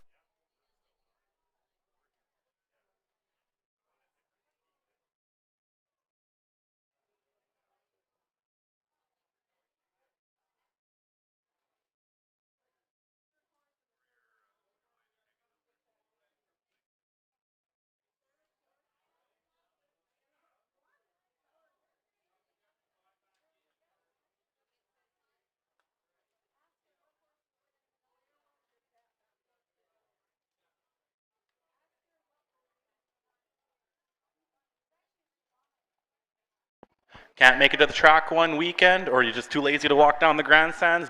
Get an HPI bet account on your phone, real easy to access. You can make all your bets just sitting at home or here in the grandstands. Other great tracks across Canada, US, and the world.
Ladies and gentlemen, while we have a wait, make sure to check out race number 9. We have some 6 top horses going at it in race number 9. Make sure you take a good look over that race. Gray Z, Tito Santana, Saskabush Steve.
The horses are called to the starting gate for race number 5. Number 1, Vern's Wish, Don Howlett in the bike. Number 2, Sunset Memory with Tyler Grundy. Number 3, Zippity Zoom with Dean Ray. Number 4, All EM, Mark Fillion in the bike. Number 5, Play on Broadway with Michelle Ray. Number 6, Woodstock Huey with Corey Manning. 6 Pacers on the gate. They're coming down the stretch.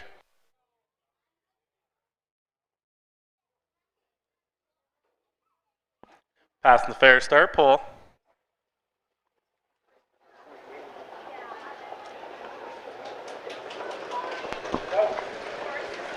And they're off in pacing. Vern's Wish takes the early inside lead. Sunset Memory in second. But far on the outside, Play on Broadway now charging up to the front end. Zippity Zoom sitting in fourth. All EM in fifth. And trailing is Woodstock Huey as they're going down the backstretch. Vern's Wish right there. Sunset Memory, Play on Broadway is stuck on the outside now, sneaking in third. Zippity Zoom is fourth. All EM fifth. And still Woodstock Huey. Can see them all at the quarter mark. 29-1 for an opening quarter. Vern's Wish. Sunset Memory still second. Play on Broadway right there in third. All EM is fifth. And the trailer, Woodstock Huey, as they're coming down the stretch for the first time. Vern's Wish still leading the way.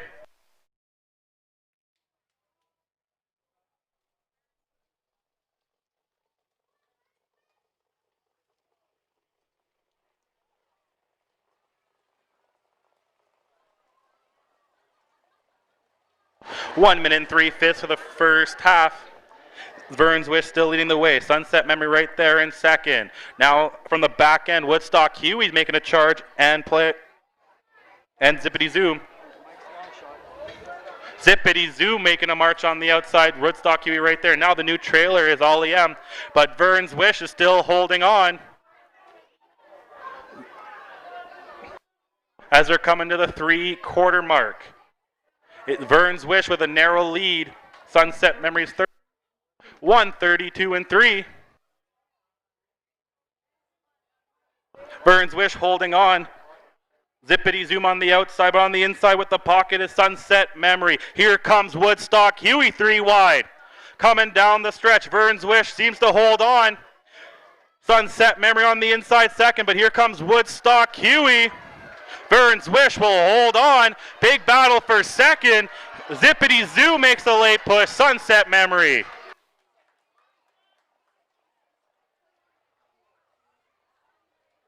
.202 and 3.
Coming to the winner's circle is your unofficial winner of race number 5, Burns Wish. 3-year-old bay gelding by Toucan Sam and Honey Badger. Owned by Trevor Williams, trained by Trevor Williams, and driven by Nice Win by Don Howlett. Give a big round of applause for Burns Wish with teammate Don Howlett. Here are the quarter times. They went over the first quarter in 29 and 1, over the half in 101 and 3, over the 3 quarters in 132 and 3, finishing the full mile in 202 and 3.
Here are the payouts for race number 5.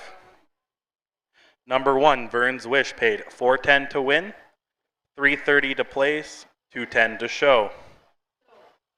Number 3, Zippity Zoom, paid $2.30 to place, $2.10 to show. And number 2, Sunset Memory, paid $2.10 to show. The Exactor 1-3 paid $5.50. The Quinella 1-3 paid $3.70. The Triactor 1-3-2 paid $13.60. Here's the top down. Number 1, Vern's Wish, your winner. Number 2, Sunset Memory was 3rd. Number 3, Zippity Zoom was 2nd. Number 4, Ollie M was 5th. Number 5, Play on Broadway was 6th. And number 6, Woodstock Huey was 4th. From the top down, your program should read 1, 3, 2, 5, 6, and 4.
Just a little recap in race number 5, Vern's Wish, lifetime mark 2:02 and 3, and looked good doing it. When I saw the 3/4 and the half, I figured the horse would die a little coming home, but she did come home in 30 seconds, and it looks like trainer Trevor Williams has got Vern's Wish right where he wants this 3-year-old right now. Very good race. My long shot of the day, Woodstock Huey. Make a footnote, ladies and gentlemen, for this horse next week. He just run probably 30 feet from the wire. It looked like it was going to be an easy second. He was going right on by, but just made a dirty step, which we call a break, and it cost him to get 4th position. But Woodstock Huey did have the far outside. He draws inside next week. Will be a good bet in this class, so keep that in mind for next week right here in Miami. Let's go right to race number 6. We've got non-winners of 2 and 3, fillies and mares. Also eligible 14-year-olds. I've never seen that in 42 years of racing. Have I ever seen a 14-year-old also eligible in a non-winners of 2 and 3 race? But you know what? If a guy keeps a horse around that's 14 years old, he deserves to race anywhere he wants. It's always good to see an old horse. He just couldn't compete in the claimers, and race secretary did a great job in classifying and decided to put Bling Kaching in where he would be competitive. So race number 5, I'm going to go to the 5 horse. He's got 2 wins in a row. Hard to bet against. Me So Classy with Dean Ray, trainer Lorraine Ray. 2 wins in 2 seconds and 6 starts. And paced a real good mile. Was the heavy betting favorite last week. Had post position 5 last week. Has the same post position this week. He'll be out and on the move before the half, just like last week, and I think it'll be tough to beat Me So Classy in this non-winners race. But I am going to take the 14-year-old Blink and Ching, draws the inside, and has a real good I don't think this horse has raced any easier in class as this race in probably a few years. So could easily reverse my number one pick. He has raced much tougher than non-winners of 2 and 3. Blink and Ching, I think, will be right there and could end up being the morning line favorite before it's all said and done. Horse I like for third, go back 3 starts, paced a mile in 2-2. He's 4 for 7 in the top 3. Black is back, Jack. Driver trainer Corey Manning. Having a little trouble with horses breaking today, but here's another one that can be hot or cold and could upset your winner place ticket. But I'm throwing him in for third. We're due, ladies and gentlemen, for a big payoff. So far, we've been having favorites coming in, maybe with the exception of one race. So we're due for a long shot payoff, and this is the race that can do it. That could be easy. An outsider that could outdo our number one picks. Here's Trey. Let's see what he likes in race number 6. Thanks, Mike. Yeah, I agree with Me So Classy. This filly, I think, is by far the best in this field. 2 straight wins, winning by 5 lengths last week. The only difference I have from yours is I'm going to take Black as backjack for second. Corey Manning, yeah, this horse has been breaking today, but they've still been coming in pretty strong. And to finish out my third, I'm going to have Blink Ching, 14-year-old horse. Clayton Braybrook, too, has been having a decent day all around the front end. So my only difference is I'm going to go 5-2-1 versus your 5-1-2. And if anyone's paying attention, I have had the last 2 races right, and Mike hasn't. So maybe keep that in mind when you're going to the wicket. See you all back in race number 7.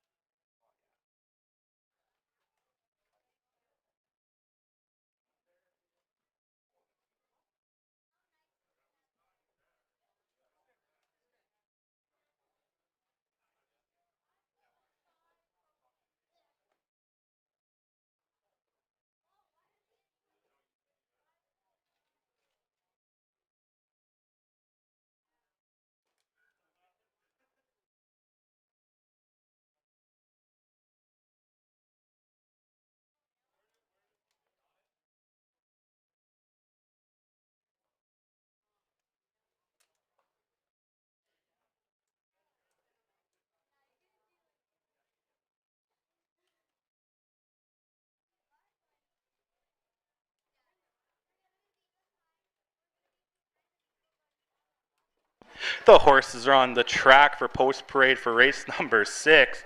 Number 1, Blink Ching, owned, trained, and driven by Clayton Braybrook. Number 2, Black is Backjack, owned, trained, and driven today by Corey Manning. Number 3, See You Tonight, owned by James Jeffers, trained by James Jeffers, driven today by Christopher Brown. Number 4 is Get It Done, Bud, owned by Corey and Betty Manning, trained by Corey Manning, driven today by Tyler Grundy. Number 5, Me So Classy, owned by Lorraine Ray, trained by Lorraine Ray, driven today by Dean Ray. And number 6, Runaway Heiress, owned by Don and Sheila Annis, trained by Don Annis, driven today by Daryl Mason. 6 will go to post in race number 6. You have Win, Place, Show, Exactor, Triactor, Quinella betting in this non-winners of 2 or 3 race times lifetime with that 14-year-old.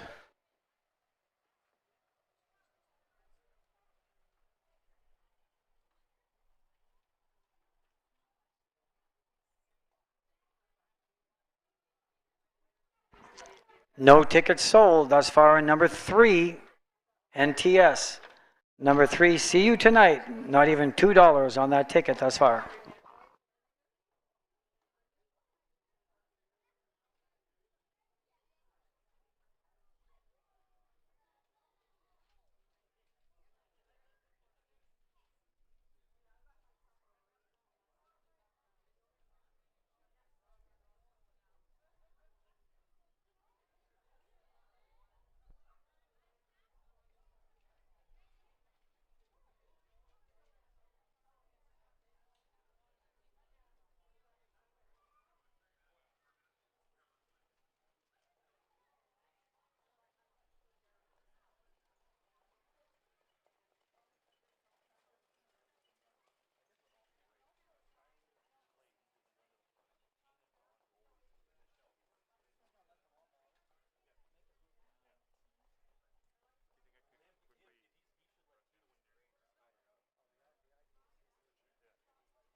Ladies and gentlemen, don't forget in race 8, that's our late daily double, where you have to pick the winner of race 8 and 9. Make sure you look it over. Race 8, late daily double. The last 2 races of the day are probably by far the best we have today.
Less than 2 minutes to post in race number 6. Less than 2 minutes.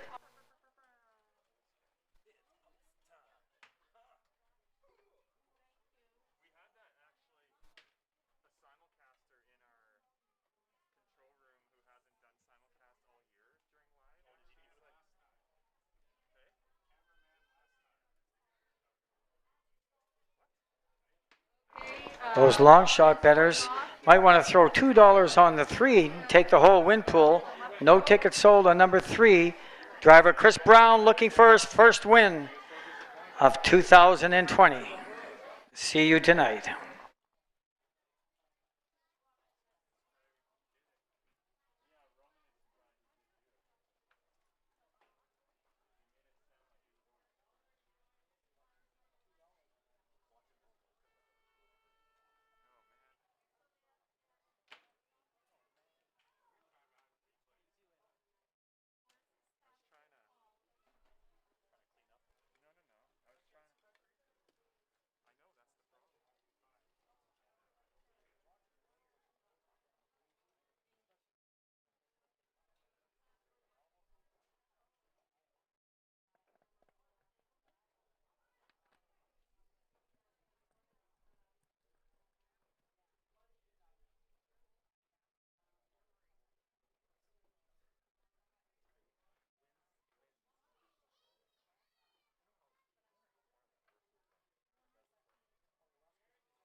The horses are called to the starting gate for race number 6.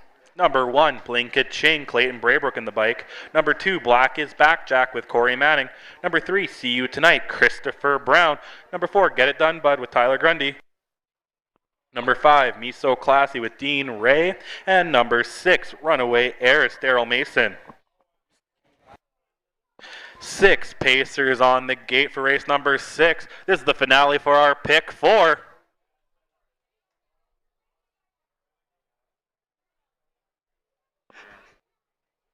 Past the fair start pole.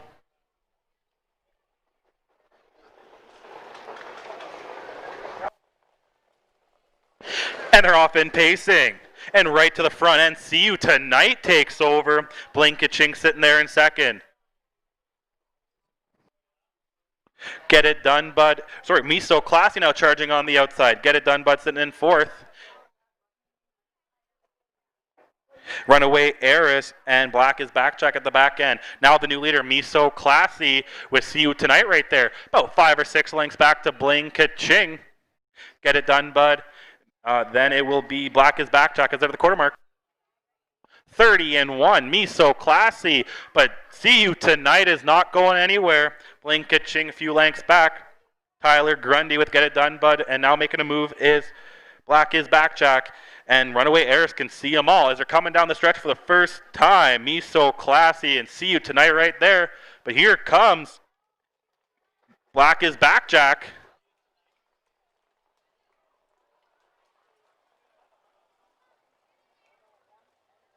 One, 1 for the first half. Me So Classy with Dean Ray still holding on. Black is Back Jack is too wide, trying to make a push. See You Tonight now is in third. Blinka-Ching fourth. Sneaking up on the inside, Runaway Heiress as they're heading down the backstretch. Me So Classy is still leading the way. Chris Brown, See You Tonight, is on the inside second, not going anywhere. Back is Blackjack on the outside third. Blinka-Ching looks like 3 wide with Runaway Heiress still sitting in fifth. 1:32 and 1. Me So Classy. See You Tonight. Black is Back Jack. Blinka-Ching. Runaway Heiress as they're coming home 3 wide around that stretch. Me So Classy, but See You Tonight's got the inside pocket, not going anywhere. Me So Classy holding on. Here comes Blinka-Ching out 4 wide. See You Tonight making a late push, but no, Me So Classy. See You Tonight, Blinka-Ching.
Ladies and gentlemen, there is a driver's objection in race number 6 on 2.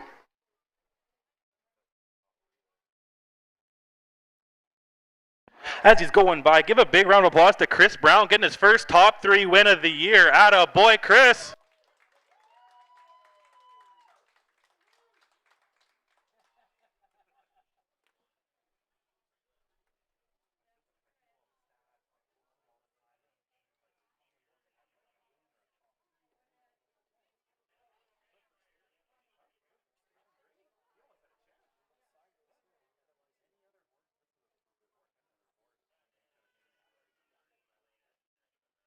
Coming to the winner's circles, your unofficial winner of race number 6, Me So Classy, 3-year-old Bay filly by In the Irons and Hammers Rainbow, owned by Lorraine Ray, bred by Dean Ray, trained by Lorraine, driven today by Dean Ray, picking up 3 straight wins.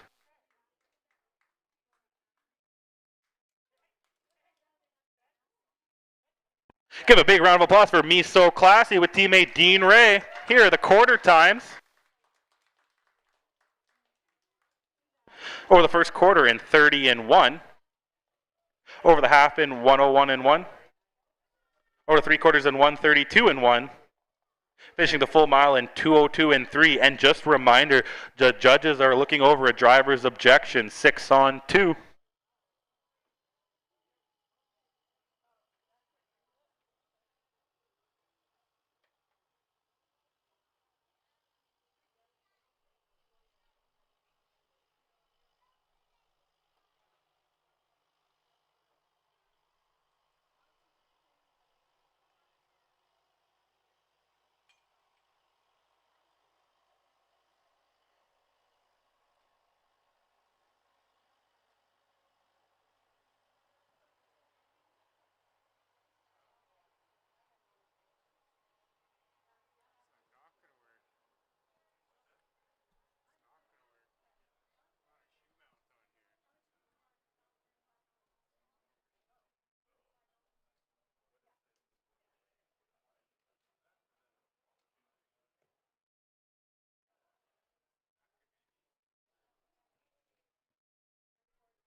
The judges are still deliberating over the driver's objection in race number 6. Betting is, however, open in race number 7. 5 will go to post in a claiming.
The judges are still looking at the objection, but it does not affect the top three. The top three is official, 5-3-1.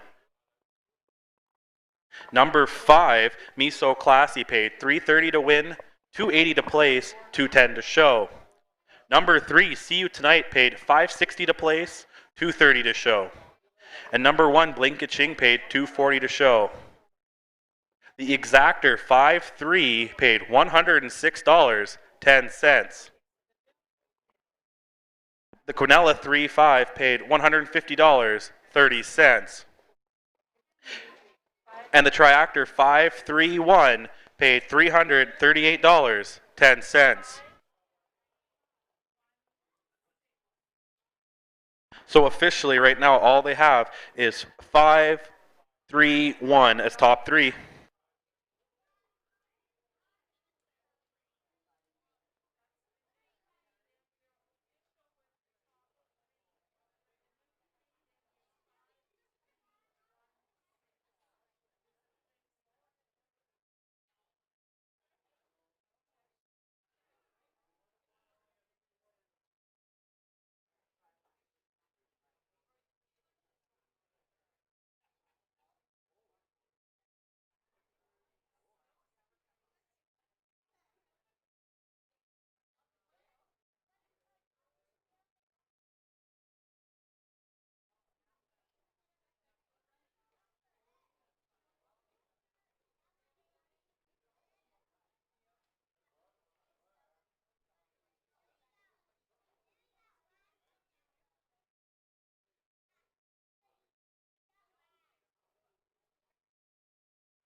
So here's the official rundown in race number 6. The driver's objection was upheld.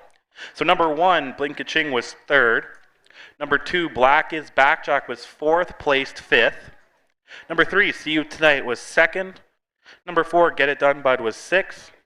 Number 5, Me So Classy, your winner. And number 6, Runaway Heiress finished 5th, place 4th. From the top down, your program should read 3, 4, placed 5, 2, 6, 1, 5, placed 4. In race number 7, we have 5 going to post, win, place, show, exactor, tractor, Quinella betting.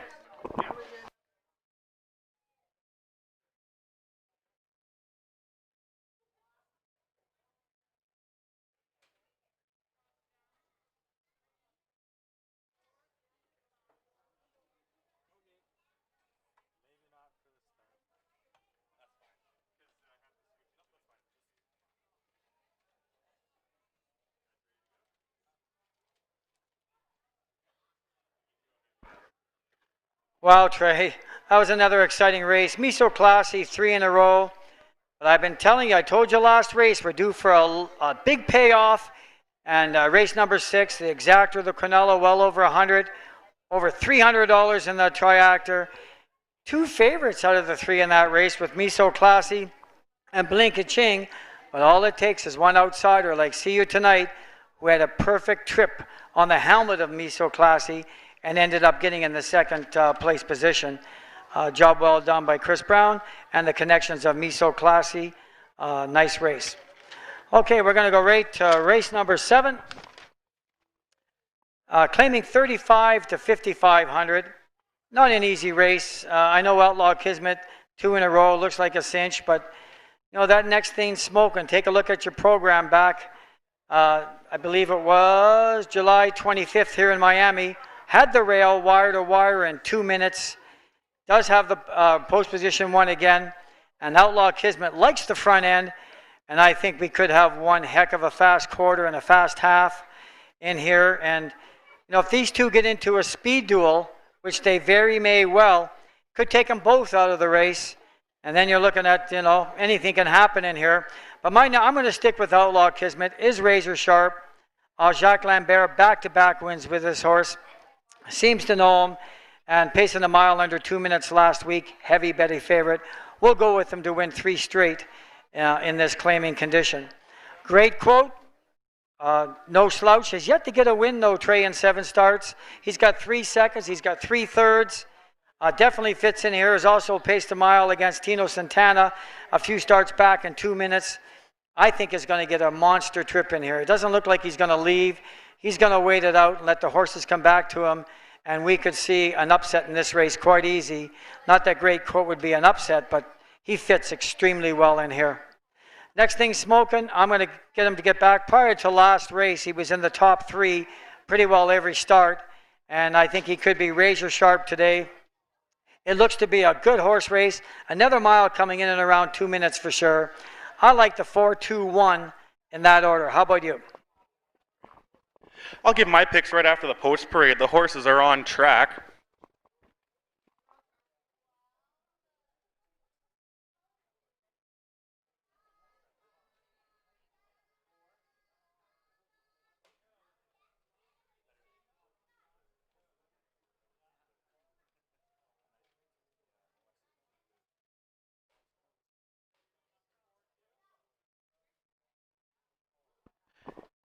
For race number 7, here's the post parade. Number 1, Next Thing Smokin', owned by Kevin Hildebrandt and Errol Voden, trained by Kevin Hildebrandt and driven by Kevin Hildebrandt. Number 2, Great Quote, owned by Melanie Ray Clark and Skylar and Austin Clark, trained by Melanie Ray, driven today by Michelle Ray. Number 3 is Daily Double, owned by Melanie Ray Clark, trained by Melanie Ray Clark, and driven today by Don Howlett. Number 4, Outlaw Kismet, owned by Trevor Williams and Annabelle Peary, trained by Trevor Williams, driven today by Jacques Lambert. And number 5, Marv the Rat, owned, trained, and driven by Corey Manning. 5 pacers in race number 7.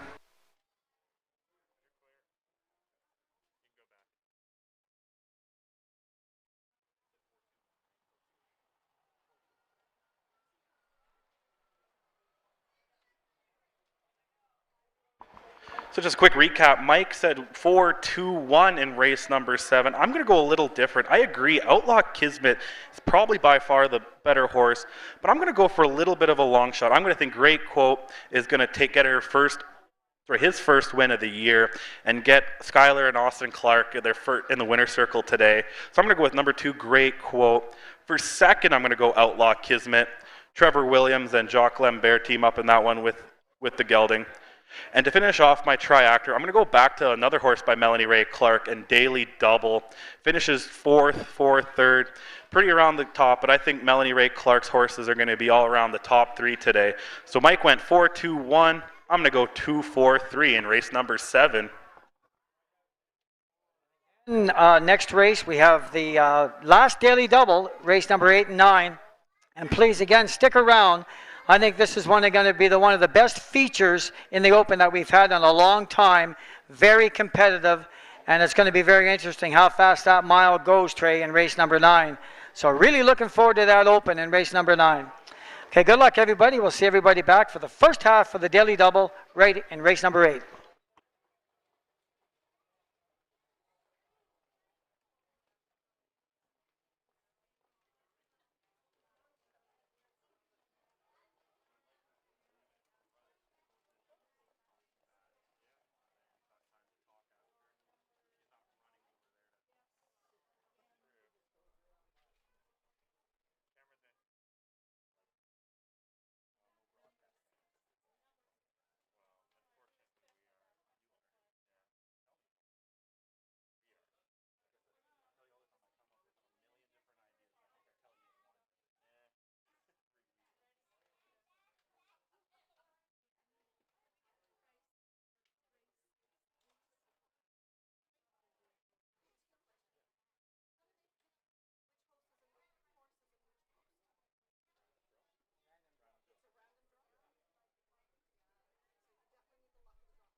Ladies and gentlemen, in the pick 4 payout, the $1 pick 4, 3315 paid $14.05. Let's make sure we get back at it next week and get that pool even bigger.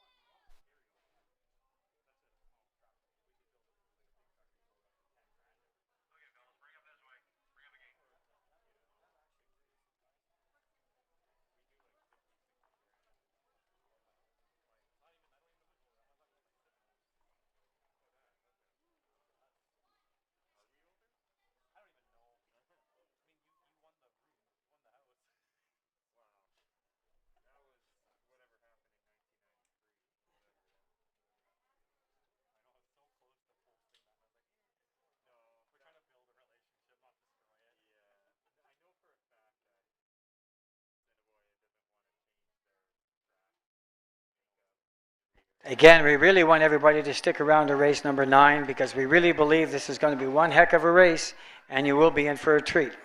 Not just trying to sell you on it, it's going to be a wicked race. We haven't had a field like that in a long time. It's going to be as competitive as the one we have in race number 9.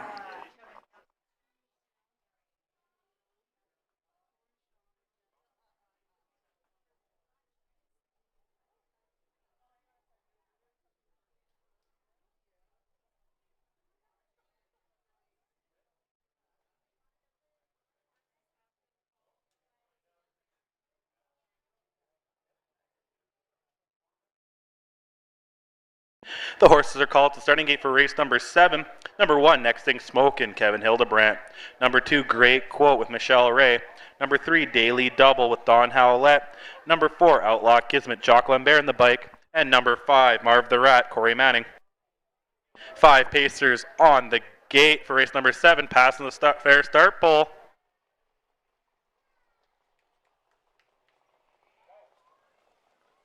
And they're off in pacing. Right to the front end, Outlaw Kismet taking the lead, but Next Thing Smokin's right there in second. Marv the Rat sitting in third. Great Quote is second, and now trailing is Daily Double. As they're heading down the backstretch, Outlaw Kismet with Next Thing Smokin' right there. Marv the Rat still in third. Great Quote and Daily Double trailing as they're coming to the quarter mark. It's Outlaw Kismet. 29-1 for the opening quarter. Outlaw Kismet, Next Thing Smokin', Marv the Rat, Daily Double, and Great Quote can still see them all as they're coming down the stretch for the first time. Outlaw Kismet leading the way.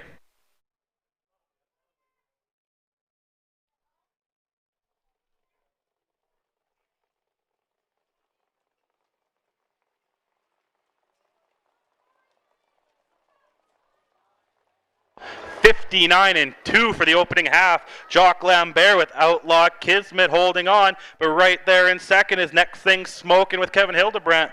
Marv the Rat is in third. Great Quote and Daily Doubles at the back end as they're heading down the backstretch. Outlaw Kismet's opening it up. Here comes Great Quote, too wide, and Marv the Rat as they're coming to the three-quarter mark. Outlaw Kismet by far leading it. 28-4 for the 3 quarters. Next Thing Smokin's got the inside second, but here comes Michelle Ray and Great Quote. Marv the Rat's in fourth and still trailing's Daily Double. As they're heading down the stretch, Outlaw Kismet cannot get caught in this one. Battle for second, Next Thing Smokin' holding on, but here comes Great Quote. Outlaw Kismet, Next Thing Smokin', Great Quote. 1:58-4 for the mile.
Coming in the winner's circle is your unofficial winner of race number 7.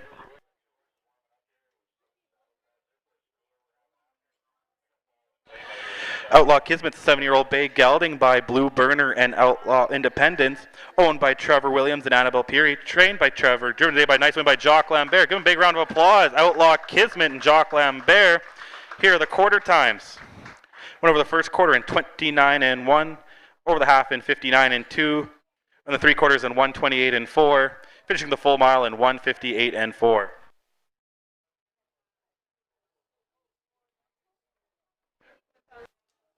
Just a note to the crowd here, these 2 horses are on the track. They're just out for schooling. As you notice, they have no saddle pass. So it's 2 new horses trying to get ready to race here in Miami Fair.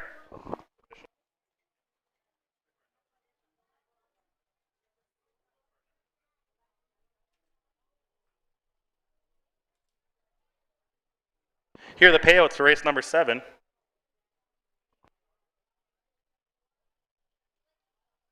Number 4, Outlaw Kismet, paid $290 to win, $280 to place, $210 to show. Number 1, Next Thing Smokin', paid $790 to place, $220 to show. And number 2, Great Quote, paid $210 to show. The Exactor 4-1 paid $73.70. The Quinella 1-4 paid $4.40. And the Triactor 4-1-2 paid $31.50. Here's the rundown. Number 1, Next Thing Smokin' was 2nd. Number 2, Great Quote was 3rd. Number 3, Daily Double was 4th. Number 4, Outlaw Kismet, your winner. And number 5, Mar the Rat was 5th. From the top down, your program should read 2, 3, 4, 1, 5 on the bottom. Race number 8 got 6 going to post. You have Win, Place, Show, Exactor, Tractor, Quinella betting, and it's the first leg of our late daily double.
Race number 7, Outlaw Kismet, 158 and 4, 3 wins in a row for Jacques Lambert, and congratulations to Trevor Williams once again on Outlaw Kismet. Good exactor payoff, 4 and 1, paid over $70. Basically one of the favorites in there, so very good payoff. Let's go to the first half of the daily double, and looks to be a good one, this 6-horse field. I'm going to go right back to Hokey Dokey. I think has found a real good spot here. 6 for 7 in the top 3. 3 starts back, paced a mile in 58 and 3 on this track here. Gets post position 4, and I'm looking at it, not a heck of a lot, Trey, as far as early speed in here. So I think Don will get to the top in this one, and I think he's much, much better, this 4-year-old gelding, if you look at the last 2 wins he's had, he has gotten to the front and hasn't looked back. So some horses really like it up in the front, like that last race. When Outlaw Kismet gets to the front, he's tough to beat. I think Hokey Dokey is in the same class as that. I think he gets there and gets the job done in race number 8. Wide open for second. But Da Little Beast having a great meet. A little flat last week, but prior to that, 4 wins in 2 seconds. You don't get much better than that. Pace of miles in 2:2:3, and looks to be a good exactor Quinella bet, and put him in your tri-actors for sure. Horse that's another horse that's racing good and would be no surprise. I've liked this horse all summer. This Popcorn Jimmy, Barry McNaughton owns this one, and Roland Ray. Paced a good, last week paced a 2:02, finished a very good second, almost got the job done there, and is no slouch. Due for to pop in a win here. Very competitive 6-horse field in this non-winners group, but I'm going to take the 4, 5, and 3. So if you're betting the daily double like I am, I'm going to take the 4-horse in the first leg, Hokey Dokey, and I'm going to take the 2-horse Gray Z to win in race number 9. Good luck. Thanks, Mike. In race 8, we have the same horses. I just got a slightly different order. I think Popcorn Jimmy is going to finish first. Lost by just a neck last week, so that's a tough loss. I think driver Tyler Grundy is really going to push this gelding right to the front. For second, I got Hokey Dokey. As we all know, Don Howlett is the #1 driver on the track, but he's been a little quiet of late. One win today, none last week. So I think he's maybe in a little bit of a slump, and I want him to prove me wrong that he's going to win this one. So I got Popcorn Jimmy, then Hokey Dokey, and for third, Da Little Beast.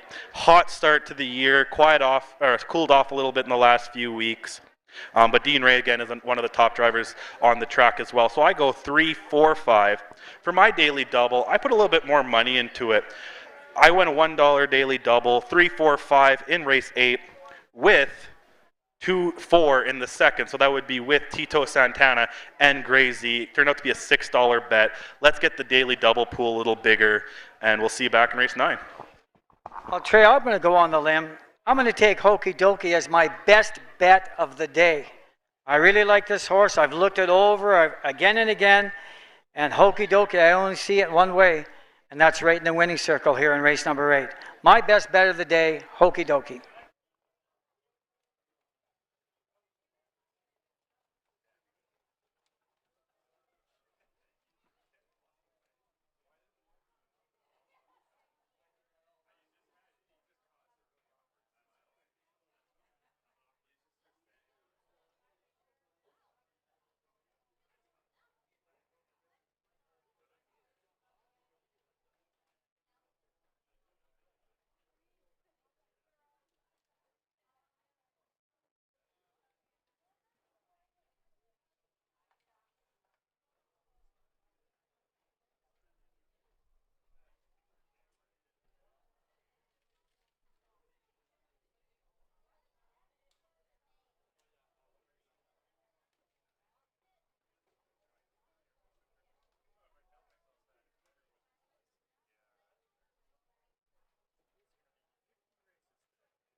The horses are on the track for post parade for race number 8.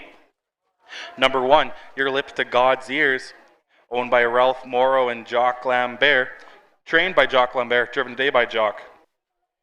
Number 2, Heartland Banniesboro, owned by Brader, trained by Mark Fillion and driven today by Mark Fillion. Number 2, Popcorn Jimmy, owned by Roland Ray and Barry McNaughton, trained by Barry McNaughton, driven today by Tyler Grundy. Number 4, Hokey Dokey, owned by Wanda Howlett and Dwayne Taylor, trained by Matthew Howlett, making his rookie debut, and driven by Don Howlett. Number 5, Da Little Beast, owned by Arthur Ray, trained by Arthur Ray, driven today by Dean Ray. And number 6, Witch Doctor, owned by Daryl and Sherry Mason and Paula Mason, trained by Sherry, driven today by Daryl. 6 Pacers will go to post in race number 8. You have Win, Place, Show, Exactor, Triactor, Quinella, Betting, and Late Daily Double. Get to that wicket, Late Daily Double.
Less than 3 minutes to post, less than 3 minutes.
The horses are called to the starting gate for race number 8. Number 1, Your Lips to God's Ears, Jock Lambert in the bike. Number 2, Heartland Banniesboro with Mark Fillion. Number 3, Popcorn Jimmy with Tyler Grundy. Number 4, Hokey Dokey, Don Howlett. Number 5, The Little Beast with Dean Ray. And number 6, Witch Doctor, Daryl Mason. First leg of the late daily double, 6 pacers on the gate.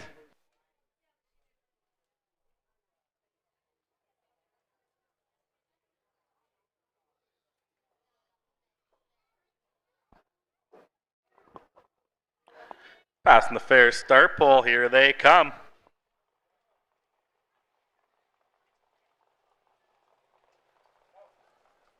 And they're off in pacing.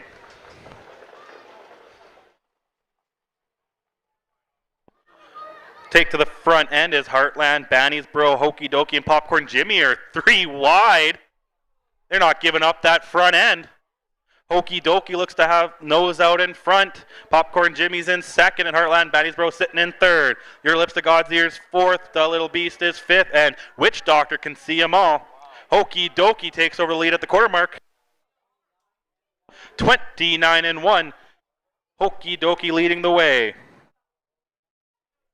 Popcorn Jimmy in second, Heartland Banniesboro third, Your Lips to God's Ears fourth, The Little Beast is in fifth, and Witch Doctor can still see them all as they're coming home for the first time. Hokey Dokey with Don Howlett leading the way.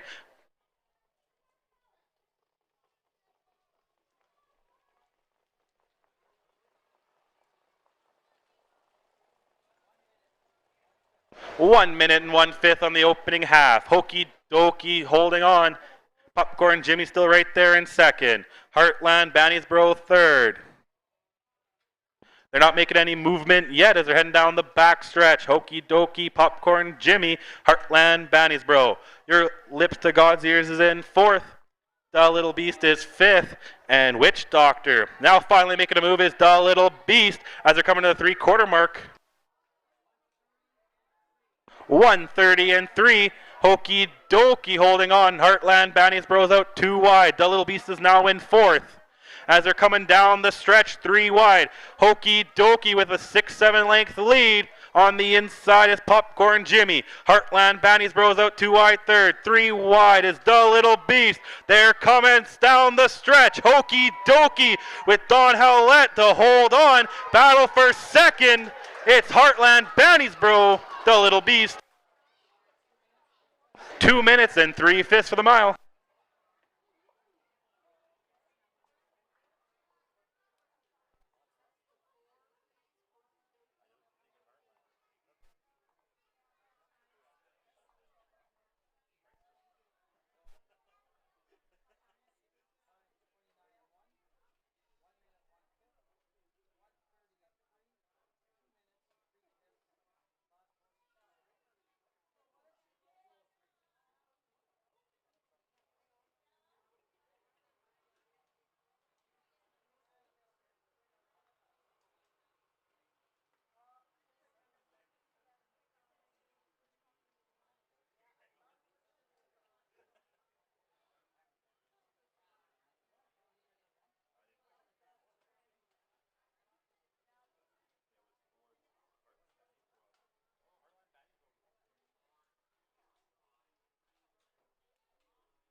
Coming to the winner's circles, your unofficial winner of race number 8, Hokey Dokey, 4-year-old bay gelding by Riverboat King and Hokey Spirit, owned by Wanda Howlett and Dwayne Taylor, driven today by Don Howlett, and picking up first win as a trainer, Matthew Howlett.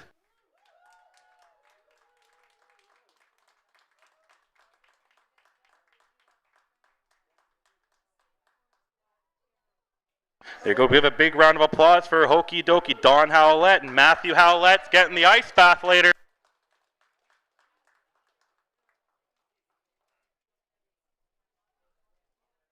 Here are the quarter times. They went over the first quarter in 29-1, over the half in 101-1, over the 3 quarters in 130-3, finished the full mile in 2 minutes and 3/5. And here are your prices.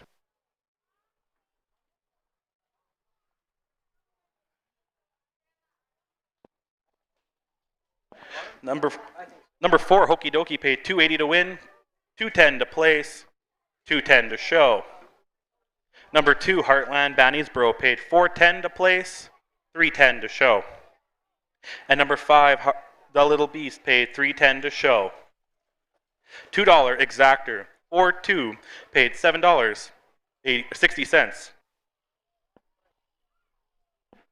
The Quinella 2-4 pays $25.40. And the Triactor 4-2-5 pays $62.70.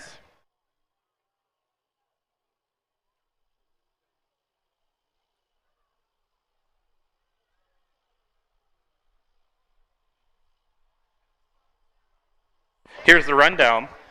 Number 1, Your Lips to God's Ears, was 6. Number 2, Heartland Banniesboro, was 2nd.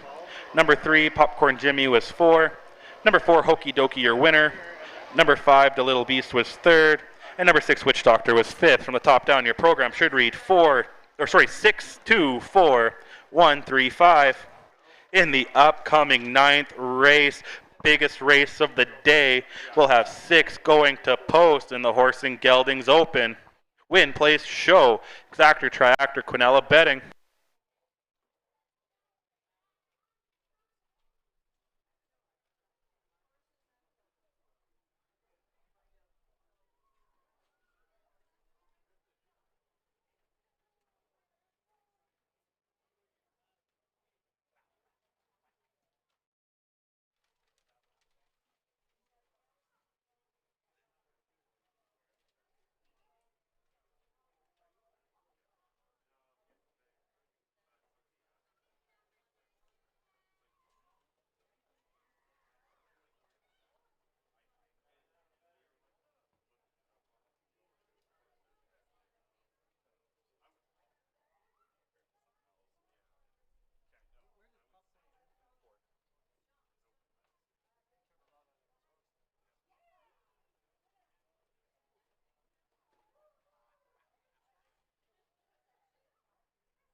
Well, Hokey Dokey, ladies and gentlemen, did not disappoint. Looked like $1 million on the front end.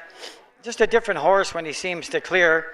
And still had a tight hold on the horse. Just looked back, saw there was no trouble, and raced really, really well. Congratulations to Wanda Howlett, Dwayne Taylor on the combination, and Matthew Howlett, first win as a trainer.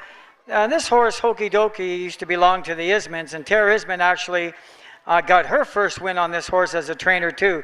Just a little footnote on Hokey Dokey, a real nice 4-year-old horse. Okay, we're coming right up to the finale, a race that I've been waiting for, and Tyler, Trey has been waiting for in this race for sure. And we have different picks. It's a tough race, but I'm going to go with the 2-horse Grazy. He's got 2 wins in 9 starts. Michelle Ray aboard. And I just think he's going to try to get to the front end. Tyler Grundy might try to play some hardball like he did in that last race, but I honestly don't think that would be to his advantage in this race. This is a different class of horses than he had last week when he had the 2-hole and cut the mile. Because I think they'll run him down, like I said earlier. There's two horses in the Trevor Williams barn. If one doesn't run him down, the other one will. And I think that will hurt Sanga Savannah's inside speed's chances to getting. I think he's better off getting a trip in here. So I think Gray Z, at the end of the day, will be the pace setter. I like Saskabush Steve, post position 6. Like I was telling Trey, I think we're going to have a fast half. I'm guessing 58 or faster on this half. And Saskabush Steve, Don Hallett, a very patient driver. That's why he's been number 1 on the circuit for many years. He's going to love a fast half. And he's just going to sit there and wait out his time and see what he has left. But he's going to be there when it's all said and done, right there at the wire. Tito Santana, no doubt the best horse in the field. He's the track record holder in 57-1. I don't know. It's a gut feeling. Call it what you want. But I wish Chris Brown all the best. He had a really good second earlier in the card. And it would not surprise me if somehow he clears the front end, because this horse does have a ton of speed. It would be nice to see Chris Brown in the winning circle. But I'm going to stick with my picks. I like the 2, 6, and 4 in the finale. I'm going to predict a time of 57 and a piece. Thanks, Mike. We picked the same horses, but just slightly different order. I'm the same as you, but just a little different. I got a gut feeling. I think Chris Brown is going to win this race. I had a quick phone call with him this week. He was ecstatic to have a chance to run with Tito Santana. And no disrespect to Gray Z or Michelle Ray, I think it's going to be close, but I still think Tito Santana is going to edge it out. Gray Z for second, and for third, Saskabush Steve. Let's see, maybe Matthew can get his second win as a trainer today. But honestly, any 6 of these horses can win. Don't count out Sanga Savannah, Apagatura, or Charlie's Dragon. They all could come in any order. This is by far the best race of the day. Woodbine's got the Pepsi, but we got the Horse and Gelding Open today. So I'm going to go 4, 2, 6 on mine. And thanks again for showing up. We'll see everybody back here 2 more weeks at the Miami Fair. I hope we get the same crowd as we do today. We appreciate your attendance and you people on HPI giving us some you're looking at us. We think it's been money well spent. We're not wagering no $1 million like some of these other tracks, but I cannot believe how many people right across the country are telling us how they like our show, our production, and the feed that we have with these fellas up here with the cameras is next to none. It's first class, and we appreciate it, and I think it was money well spent that we did this year. So on behalf of the horsemen, congratulations. Like I say, we may not be making $1 million, but we got our name out there, and I think that's what we were looking for. The horsemen have put a great show on week after week, and I think the product that we have speaks for itself, and I think we can race on pretty well any surface across the country. So we'll see everybody back here next week.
The horses are on the track for post parade for race number 9. Number 1, Senga Savannah, owned by Jacqueline Grundy, trained by Jacqueline Grundy, driven today by Tyler Grundy. Number 2, Gray Z, owned by Annabelle Peary, trained by Trevor Williams, driven today by Michelle Ray.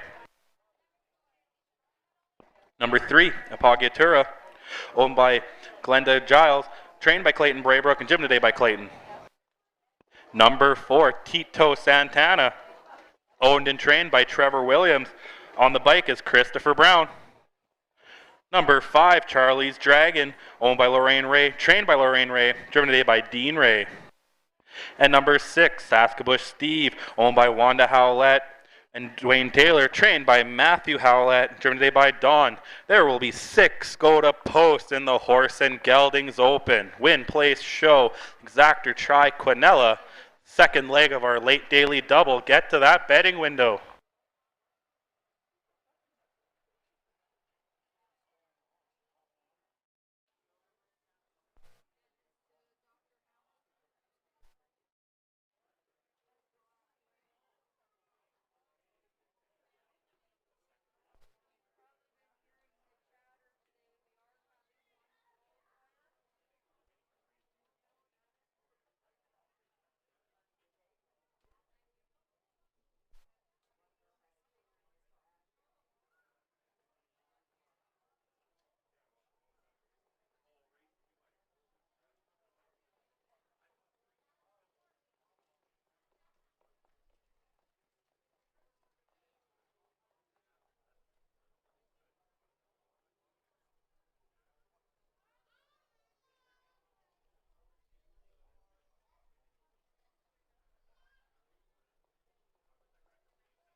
Less than 3 minutes to post, less than 3 minutes for the Horse and Gelding Open. Top horses here in Miami Fair.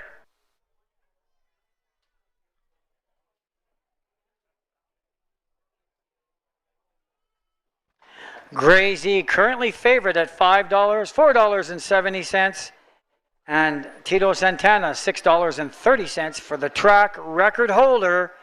Went in 57-1 just a few weeks back.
Currently standing at the favorite, number 4, right in front of the grandstands, Tito Santana, with Chris Brown looking for his first win.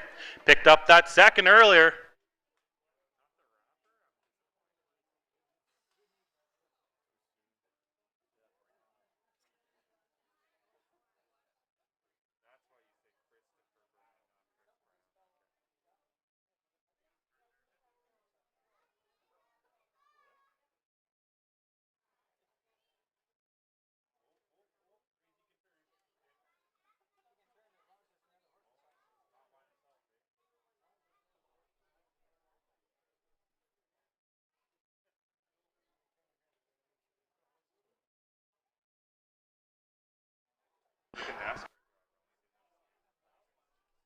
Less than 1 minute. Get to that betting booth. Less than 1 minute in our finale.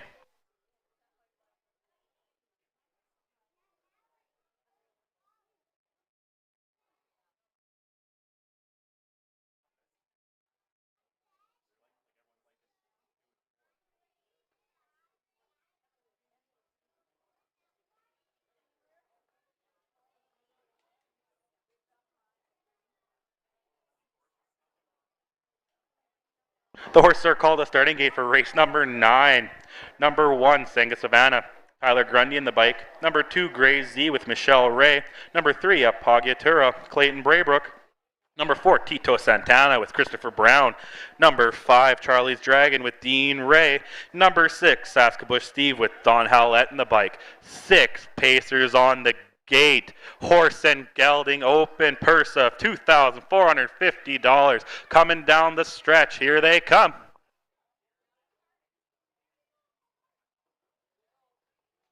Past the fair start pole.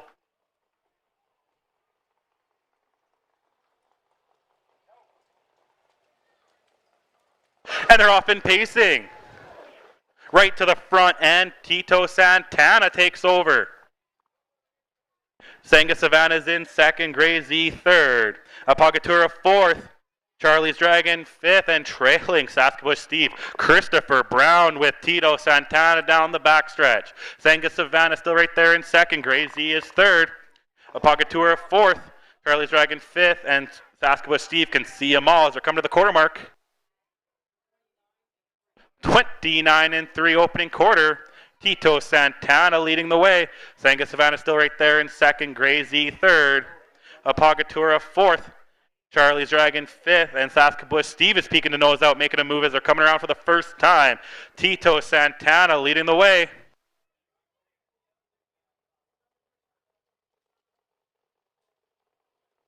Gray Z sticking out now too, making a move. Tito Santana at the half. 1 minute and 3/5. Tito Santana still leading the way. Sanga Savannah on the inside. Gray Z sitting third on the outside.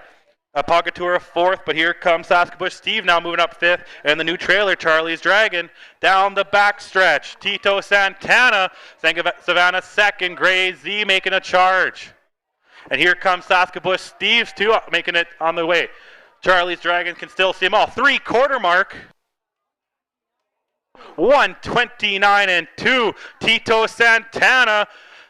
Sanga Savannah on the inside second. Gray Z on the outside third. Apogyatura, Steve's Dragon, or Saskabush Steve and Charlie's Dragon 3 wide. Coming down the stretch. Tito Santana, Christopher Brown. Can they be caught? Tito Santana. Tito Santana will hold on for first. Big win for Christopher Brown. 1:58-2.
Coming to the winner's circles, your unofficial winner of race number 9, Tito Santana. 7-year-old bay gelding by Santana Blue Chip and Lux Pleasure, owned by Trevor Williams, trained by Trevor, and a big win by Christopher Brown, first of the season.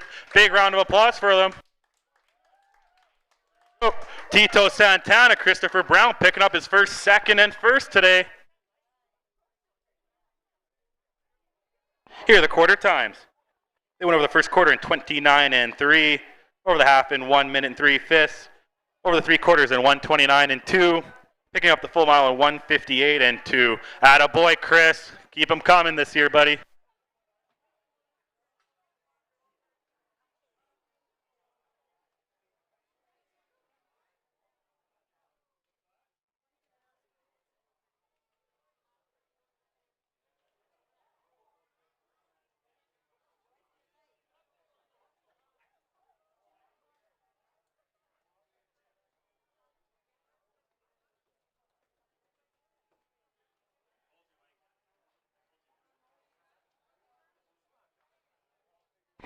At the winning circle, Chris Brown said, "Where do I go?"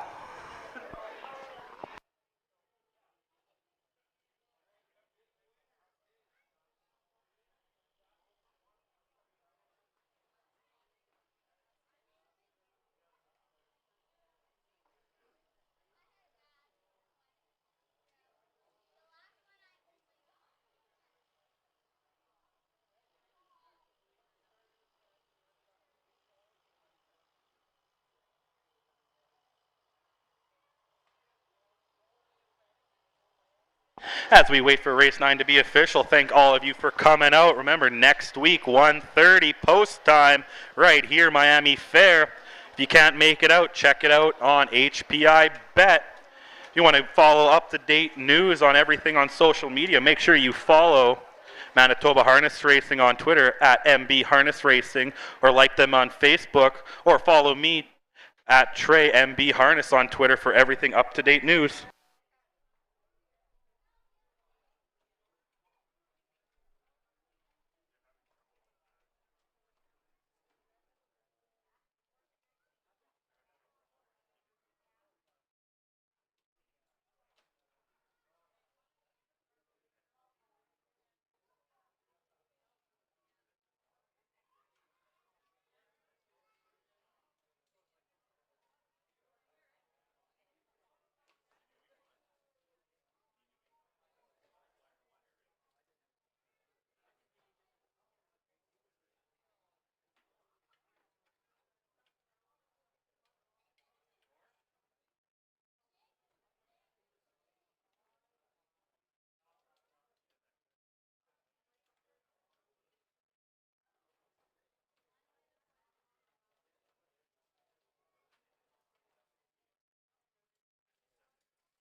There is a late driver's objection in race number 9. Should not affect top 3 finish, however.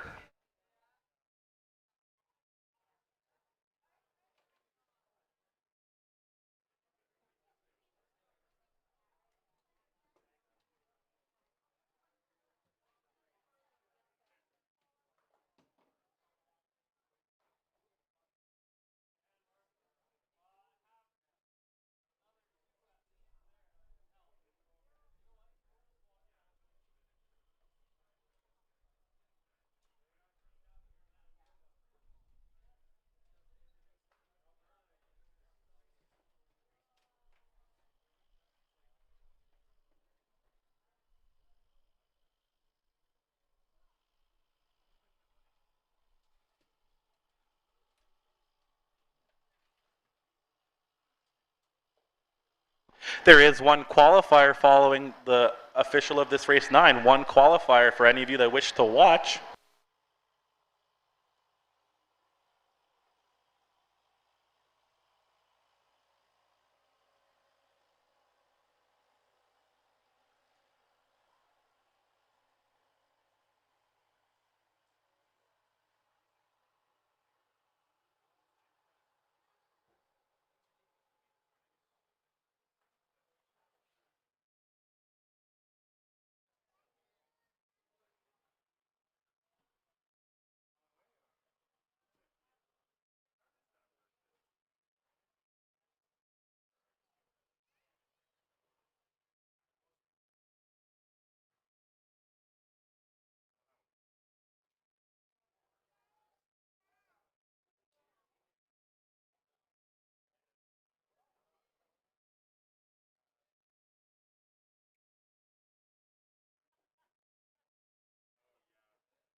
Ladies and gentlemen, the driver's objection is upheld. In the last turn, it was 6 on 5. Sorry, 5 on 6.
Here are the payouts for race number 9. Number 4, Tito Santana paid $4.80 to win, $3.10 to place, $2.80 to show. Number 1, Senga Savannah paid $7.50 to place, $4.20 to show. And number 2, Gray Z paid $2.10 to show. $2 exactor 4-1 paid $59.70. The $2 Quinella 1-4 paid $16.40. $2 Triactor 4-1-2 paid $26.70. $2 Daily Double 4-4 paid $12.10.